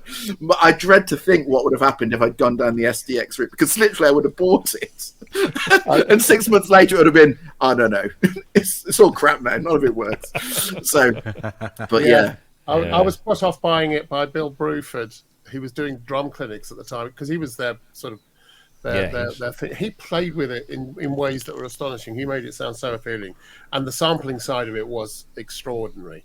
And I was thinking around about the same time. I was thinking about it. It was that or the Emu. And I was talking to Bill after one of these clinics. He very kindly, just gave me some time. He was always very good with that. And he basically said, "Are you a drummer?" And I said, "No." He said, "Don't be so fucking stupid." He said, "Don't be so stupid." Yeah, well, why would you do that? Yeah. And do these turn you on, Kent? Are you into your electronic drums? Round about 1987, I was, but I grew to hate them when they used to turn up to be repaired.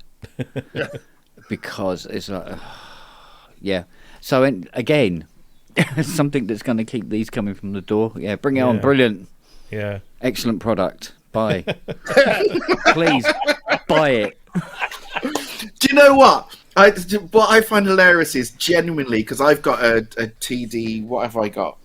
Whatever the rolling. TD1, TD7. No, whatever the big one is. TD50. Yeah, I got a TD50X in there. And I do think it generally is going to be hilarious, the fact that will get hooked up to this. That's exactly what I'm going to do with mine.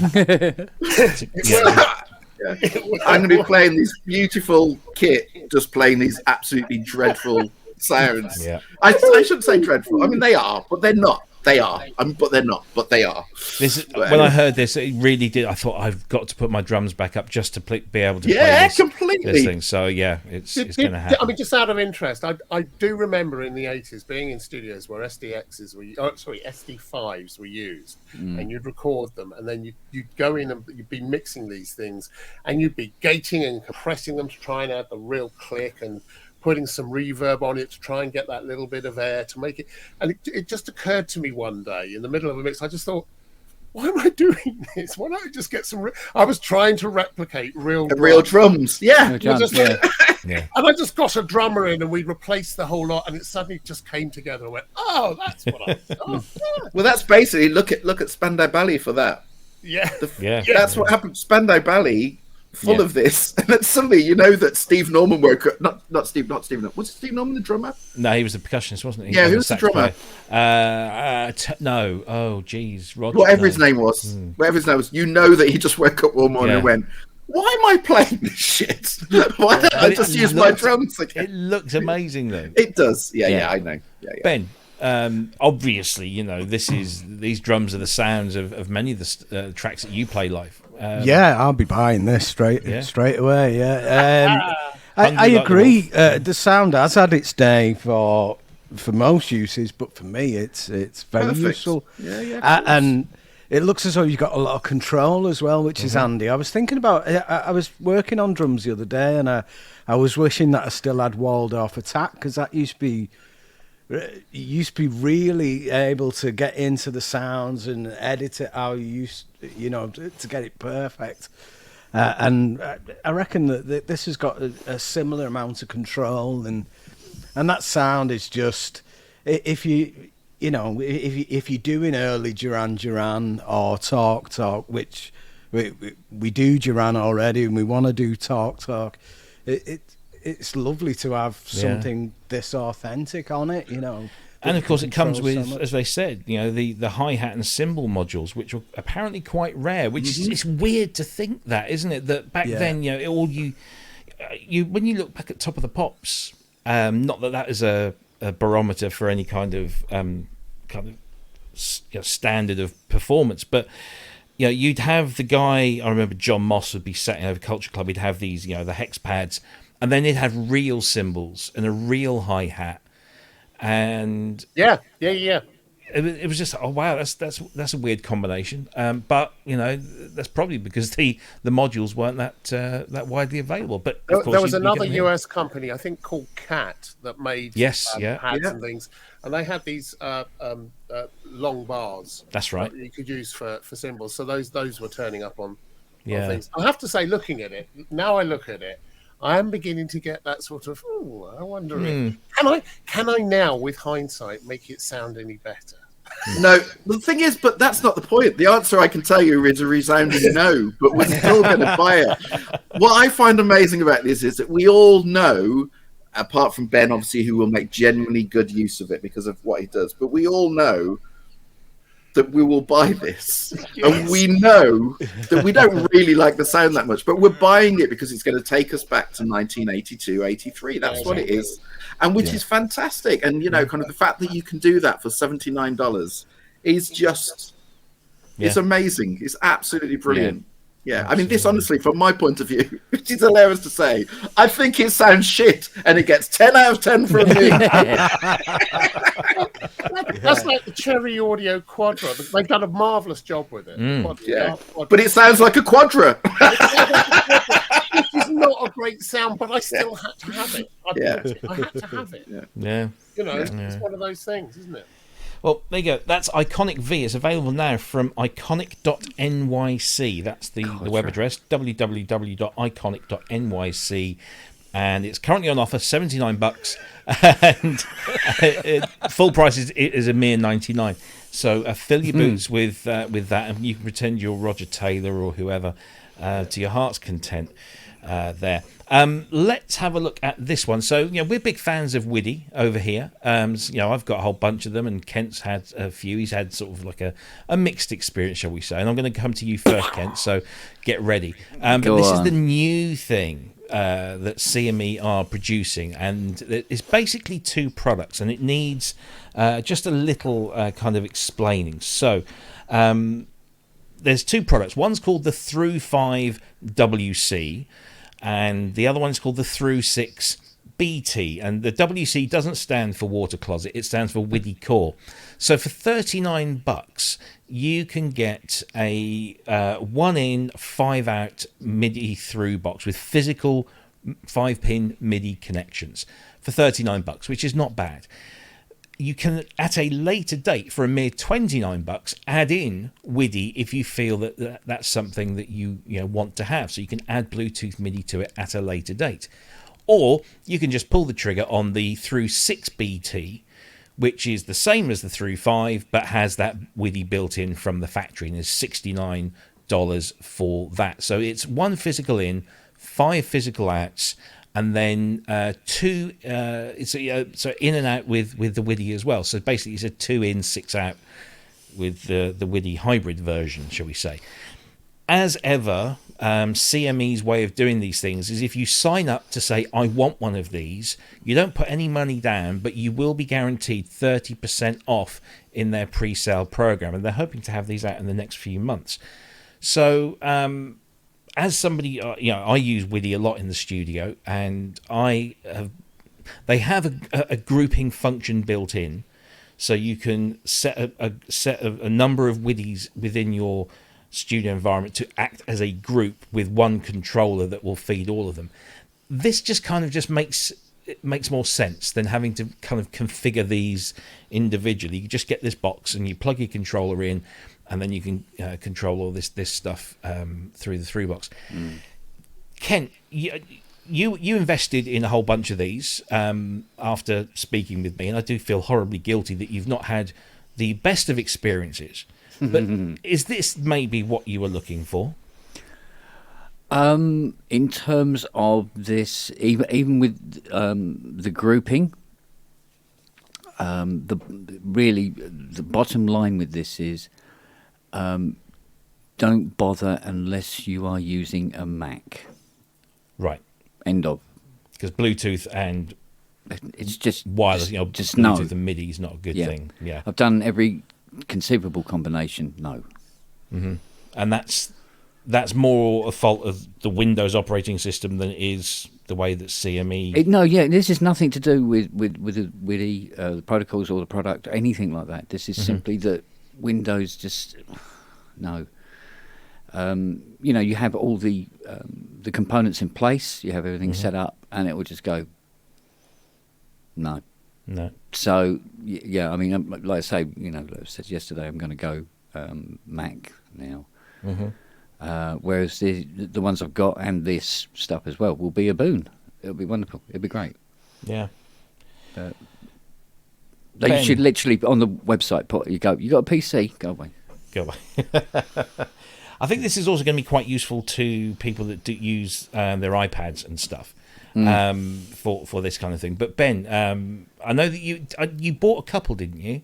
I did, yeah, and then I found out that they weren't really compatible with my Mac because the Bluetooth. Oh, for Christ's sake! That's because you got a very old Mac, wasn't it? Yeah, I've got a Mac Pro, so it's like 2010 or something. So it's got old specs in it, and it's the old BT, isn't it? Or Bluetooth, yeah, it wouldn't work. But I believe there's a way around that. With if you plug something in and what put have a you. 5 dongle, you put the Bluetooth 5 dongle, yeah, bypass, yeah, right, yeah. So I'll probably still do that. So I have got some WIDI bits and bobs, but I've never actually successfully used them yet. I suppose I could try them live actually, because I've got a more modern computer live, so yeah, I could try them out on that. I'm not really sure what this offers. I know it's got physical.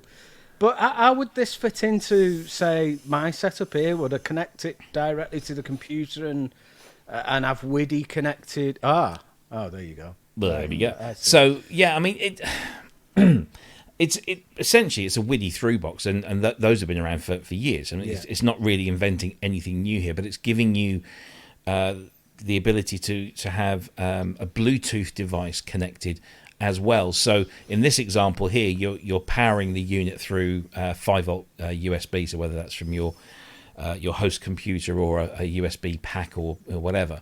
And then in this diagram, it's basically showing you plug your MIDI, your controller keyboard in through a cable, and then you can connect up to 5 different physical MIDI devices to the MIDI through ports.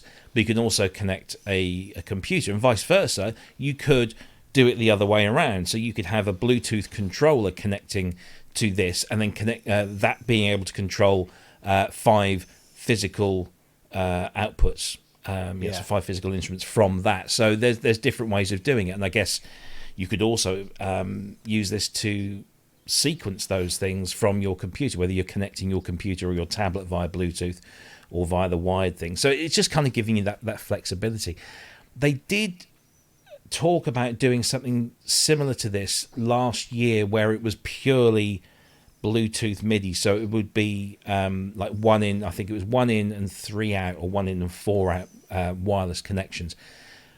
Where that's gone, I don't know. This is what they're working on at the moment. I don't know whether that's for supply reasons, or maybe they tested that and it didn't work so well. But they're promising the same levels of ultra low latency, 3 milliseconds, as with any normal WIDI product, which is very good. And I've heard lots of people be very skeptical about it, and we've talked about it at length on this show. But what I can tell you is that lots of people who've been very skeptical about it, once they use it, are completely turned, because it really is incredibly good stuff.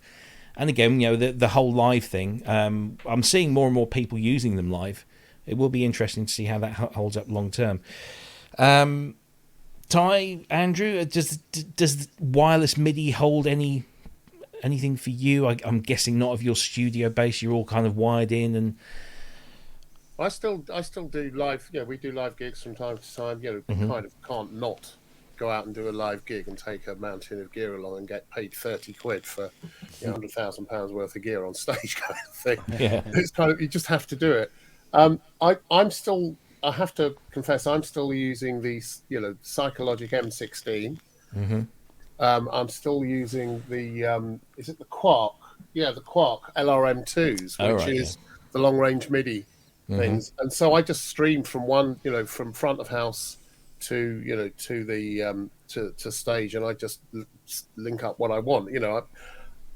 I can see how it might be useful for someone that needs to be wireless, but I can't. I haven't yet found I'm not a great fan, I have to say, still, of Bluetooth. Even we're using the latest version of it for different things. I still won't use it for critical monitoring on headphones or anything else. No. And that, if I'm that concerned about the technology for that, I'm certainly not going to trust it to MIDI, which already has its inherent timing issues and latency problems. As you're going through, and different synths respond at different times. So I get it. I can see that it might be useful for some, but I can't see a use for me at the moment. But Sure. It's an interesting. I'll keep my eye on it. Yeah. I'm guessing, Ty, I don't want to be presumptuous here, but this probably is not something that you'd be interested in. You're unmuted, by the way. You're mute. Sorry. I am for the only for the other room, because the issue I'm going to have is how many of these can you have? Because normally I use the iConnect 10x10s. Oh yes, yeah. And I've got multiples of those, because just so much stuff. But that's great. That all works, kind of via network, and it just works. And I could do exactly the same in the other room. The problem is with the other room is that literally, because of logistics, in terms of there's so much gear in there, and in terms of the wiring, how much wiring's got to go on in there. So the idea of this really appeals, but it depends how many of these you can actually link together. So I am interested in it. Although every time I have to say, every time I look on the website and go down, you have to have one of these, and then you have to have one of those, and this links to that. And I know that you've basically said it works fine, and then I've had Kent turn around and saying he's had his issues. And I mean, I'm Mac based, so hopefully I wouldn't have many of those issues. But it doesn't seem as simple as it could be. But I am interested.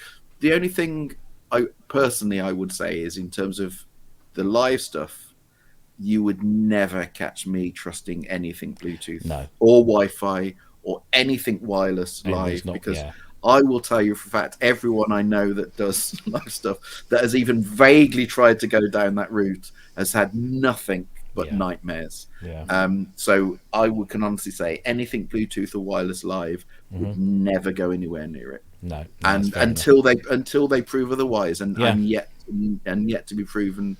You know, but within the studio, I mean, I will check this stuff out to see if I can. But it does all depend on how many I can have. I mean, all I can say from my experience is that I have a controller over here that has a WIDI connection to it, and then I've got 1, 2, 3, 4, 5, 6, at least 6 devices with WIDI connections in, and I can control them all from this one thing, and the latency is imperceivable. It's there, of course it's there, it has to be there, but it's imperceivable.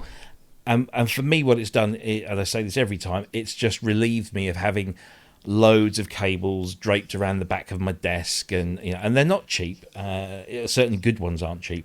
So to have this available in its various different forms, I mean, they do have, there's the one that plugs directly into the socket, then you've got the WIDI jack, which is mainly designed to plug into things with TRS MIDI, then you've also got the USB-C MIDI, and then you've got the WIDI Bud Pro, which is designed to go into things like Ben's old iMac, where it's running Bluetooth 4, and therefore that's a little bit behind, so you can just plug this in and override all of that. And that even with my iMac, I'm still using a WIDI Bud Pro for its connection, because it's just much more stable. All of this, it just seems so bloody complicated. It just, you go... There is that. It's not as simple as just plugging a MIDI cable in and just there you go. It's there. But the whole range, the way it's all kind of explained and set up. I mean, maybe I'm being stupid, but every time I go and look at it, I just keep thinking, this is just not. It's just not explained or as obvious as I want it to be. Yeah, maybe. You should do a package, really, a rack-mounted thing that connects to your computer, and then the buds that you plug into the keyboards. Is this what you want to achieve? Do this is what you buy this. Yeah. This is a 8 synth set. Exactly. I think that's half the problem that CME have had, is trying to explain how what's the best way of using these things, because everyone's use case is going to be slightly different. Mine's different from Kent's, and Kent's is different from Ben's, and so on and so forth. So I think a whole bunch of use cases saying, I've got this and I've got these, and I want to connect them in this particular way. What do I need? And there it is. I must say, in fairness to WIDI, though, I was trying to do something that was unsupported technically on an unsupported format on an unsupported operating system. Right. Oh my God, you bloody idiot! Because I'm trying to run 3 together as well. You don't need to go any further, Ken. I mean, you've just said unsupported. But that's it. I mean, unsupported platform. Because I had to update the firmware on all of the WIDIs prior to being able to use them. But you can only do that if you've got a Mac or Android-based product as well, which a PC isn't. Android, So if you've got an iPad or an Android phone or something like that, you can. So if you've just got a PC, just don't. Yeah, that's something else they need to sort out. Is because, as Kent pointed out, to configure any WIDI device, that is to update the firmware, to set it into group mode, or to set it into force pairing mode, so one WIDI will only ever connect with another WIDI, doesn't matter how many others are on in the room. To do all of that configuration and to swap between preference of low latency or low jitter and all these other things, you have to have either an iOS or an Android device. Now, I know that most people have got an iPhone or an Android phone or a tablet of those varying flavors. But it would be so much easier if you had a management tool on a desktop that you could have all of your WIDI devices on, and you could see each of them and then configure them within the desktop. And I know that they're thinking about it or developing it. I don't know. I couldn't say with any certainty, but that's that would be a really big. All I can see is the letter from Kent.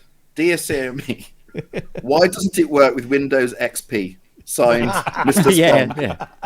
Yes. My 3.1 would not fire up correctly. Exactly. Yeah.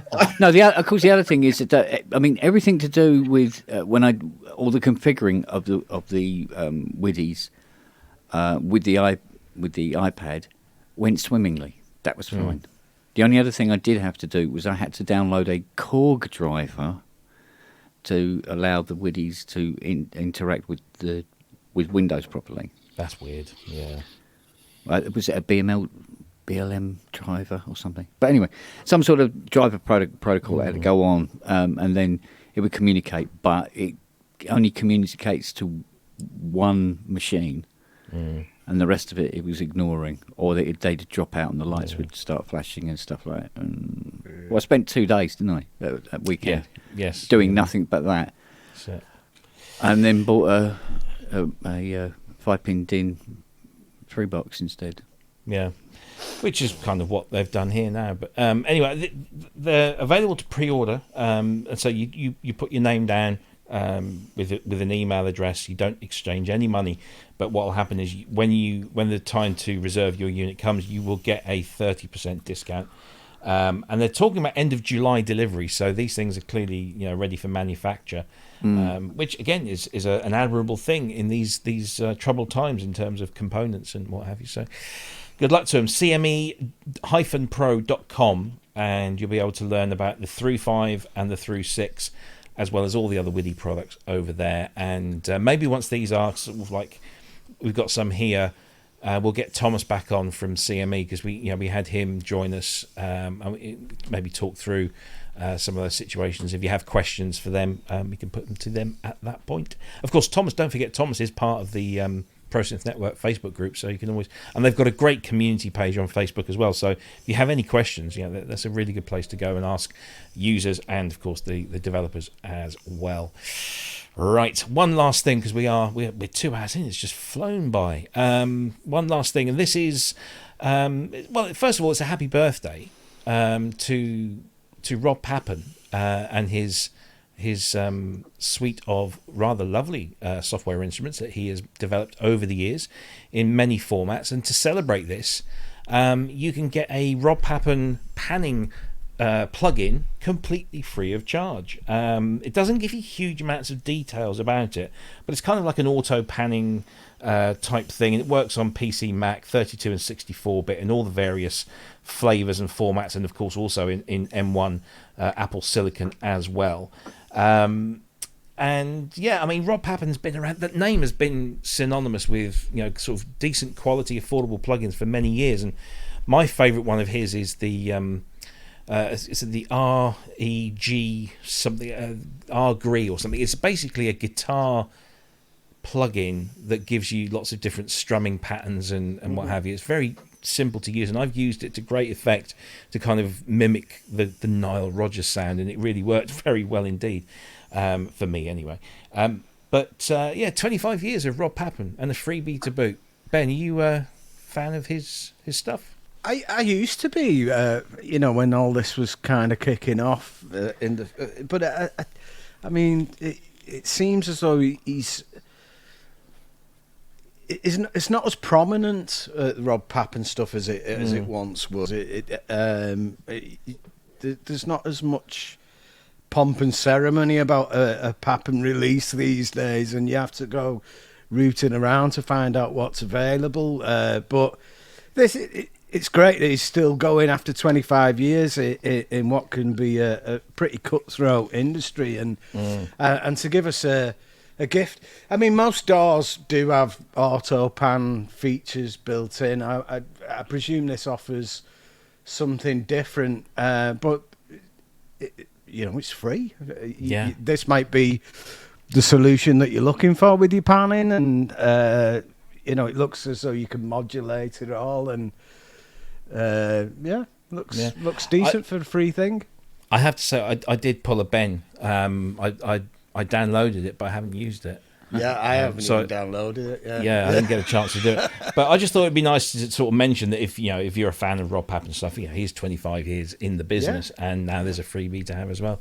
Anybody else got any thoughts on Rob Papen as a developer or the freebie that? Did anybody else get I a chance? worked with Rob.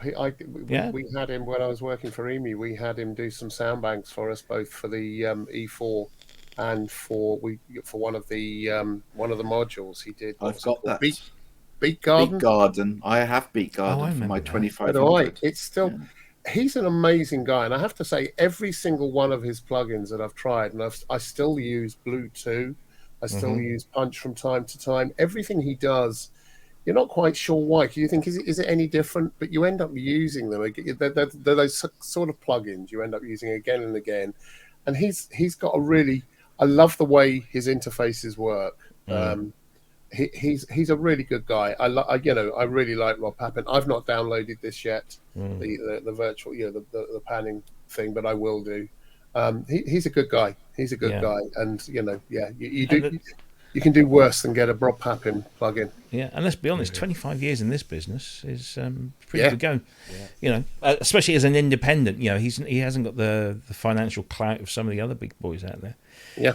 Ty, any thoughts on? I update the collection every time there's an update. I have the whole collection. Yeah.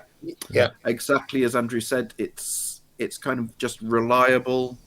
You know what you're getting, and there's some really good stuff in there. Yeah. It's not bells and whistles. It's not all singing or dancing. It's just incredibly reliable. And there was a stage where, I can't remember the name of it now. What was the kind of fairly basic synth that was in the collection? It wasn't Bluetooth. Predator. Predator. Predator. There was a stage a few years ago where Predator was literally my just kind of straight go-to if I just wanted. That's the new internet. It was just absolutely bread and butter analog, and it had a really nice. I remember it had a really nice distortion. There was a lot of stuff that the distortion on it was really nice, and so that became. We all go through periods when it comes to this kind of thing. There's a period, fairly long period, where that was my go-to for bread and butter dirtiness, and great. I mean, but as you say, 25 years in this business, it's great. It's good going. I mean, look at Dave Smith. There was, we were talking about him. He didn't manage 25 years straight through, did he? Really? No, he did, but then he kind of dipped and then came back. Anyway, sorry. And the other thing I love about Rob Papen is that he got on board with the whole Reason rack extension thing, which, to me, it never lived up to its promise. And I think, eventually, Reason said that we've got to go with VSTs, and so they did in the end, and that kind of put the kibosh on the rack extension as a format, because why would you buy the rack extension version where you can buy the VST version and use it in Reason and other places as well? But Rob got on board, and pretty much everything he's done a rack extension version of, and he's even done exclusive rack extension versions of his plugins that aren't available elsewhere. So he has supported it, and so credit to him for doing that. Kent, final word? Oh, sorry, Ty. I was going to say, is this the bit where one of us is just meant to turn around and go, oh, Reason, oh, what a pile of shit. No, just to annoy you. I just didn't know whether it was. I just know that. I know that it annoys you when anyone disses Reason. No, honestly, I'll do it if you want. I don't mind. Do it. Anyone else I want to don't care. go for it? I have no skin in that game. I still have Reason. I still use it for certain things, but I've gone to Logic and I rarely go back. And the fact that I can use the Reason rack in Logic now with the plugin that you get. I subscribe to Reason, and I still keep it around because it's a good thing. But it has its. Actually, I was watching a video just the other day of Richard Barbieri, and they're doing the whole kind of pre-promotion for the new Porcupine Tree album, and he was going through his rig. So each one of them, Gavin, Stephen, and Richard, were doing like rig tours. And Richard was going, and he's got his MacBook in the middle. And he said, "I've got a lot of stuff on, software, and I have it all in Reason." And there's Richard bleeding Barbieri. But it's because it's reliable. That's exactly. why. It's That's solid. all it is. It's just reliable. Yeah, Which is all you want. I just wanted to annoy you because I know that. That's all. So, It's a bit like, well, no, it's not a bit like. The way it kind of is like Ableton, I suppose. I liked Ableton when it came out. It was a really good thing, but it forces you down a particular path, a particular way of working, and you're kind of stuck in that groove. You can't get out of those tram lines, and I found that really, after a while, I felt like I was being, channeled, and I felt like someone else was steering the boat rather than me, and so I kind of dropped out from the Ableton thing. Yeah. I still, it's a great piece of software. So's Reason. I used Reason when it came out for the same reasons. I kind of went, maybe I want to do this differently. So. Yeah. Well, it's funny because I was talking to JJ from Art of Noise just the other day. What was that sound? Oh, it was a name drop. Clung. And we were talking about using different platforms, and he said, "What do you use?" And I said, "Well, I'm pretty much a Logic guy now, but I did use Reason." And he said, "Yeah, I was very much traditional kind of Cubasey type thing, but then I discovered Live, and he really, really likes it, and he writes stuff in what he calls spreadsheet mode, which is the clip mode." And then he said, I finish it all off in the in the traditional linear fashion. He said, I get on with it. It works for me. And I think it just goes to show that there's. It depends what project is. Yeah, and it also depends on how your brain works. And it does, but it's also dependent completely what the kind of project is. I'll say 99% of stuff I use Nuendo or Cubase for, normally Nuendo. But there's 1% of the time that you're just working on a track and you just know immediately.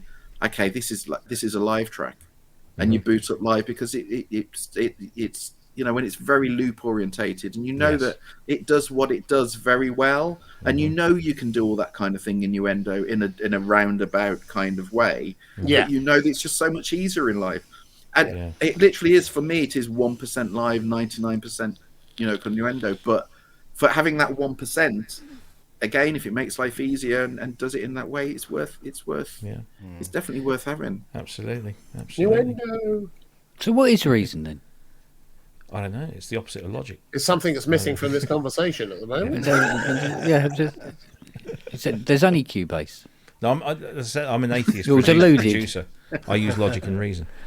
I must admit, every time I hear somebody say, I use Nuendo, I go, no, in Nuendo. In Nuendo? Yeah. Yeah. And on that note, gentlemen, it's been an absolute pleasure. We've gone through all of the news topics and then some, and it's been most entertaining, and of course, in some cases, quite sad and somber. But thank you for sharing your thoughts on the news topics, and of course the passing of Dave, which I'm sure we'll all kind of be processing for a few more days to come.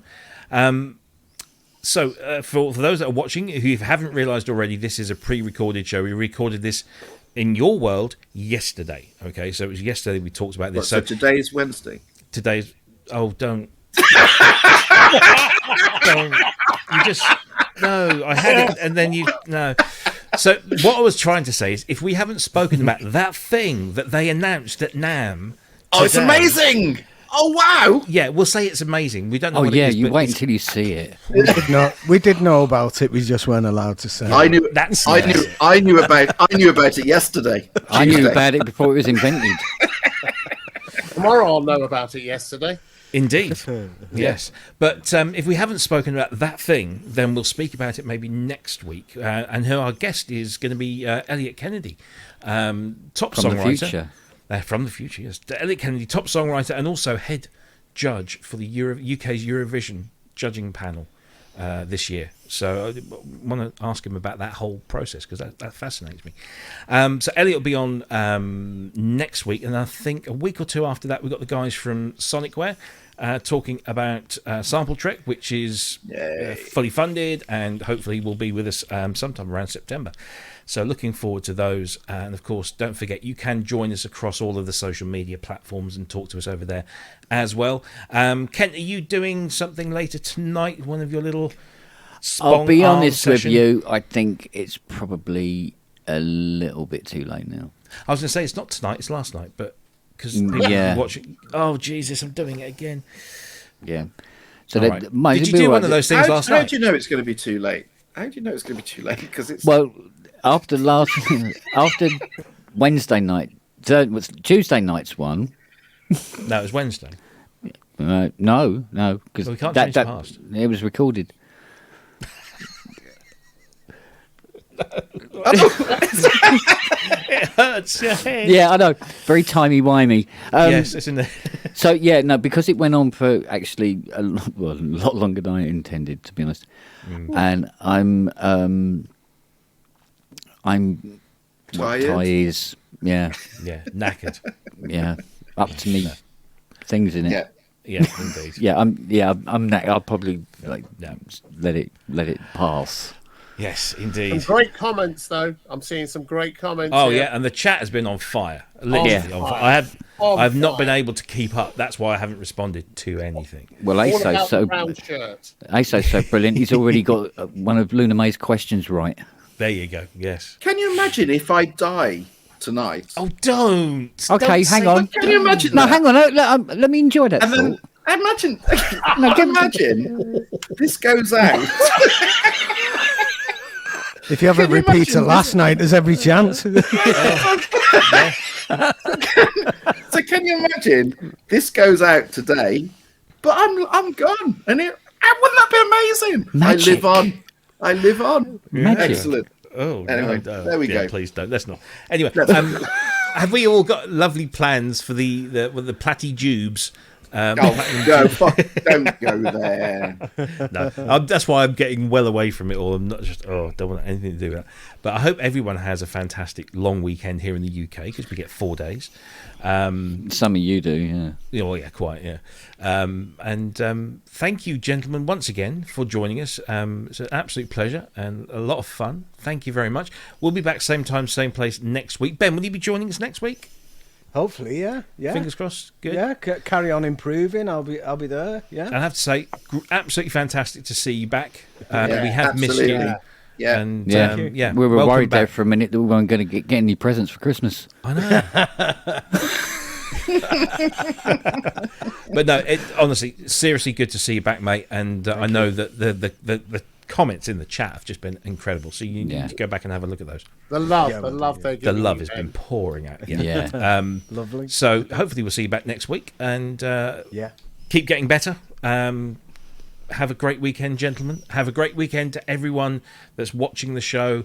Enjoy it. Do whatever you want to do. Have fun. And we'll see you same time, same place next week. Until then, goodbye, everyone. See you later. Goodbye. Au revoir.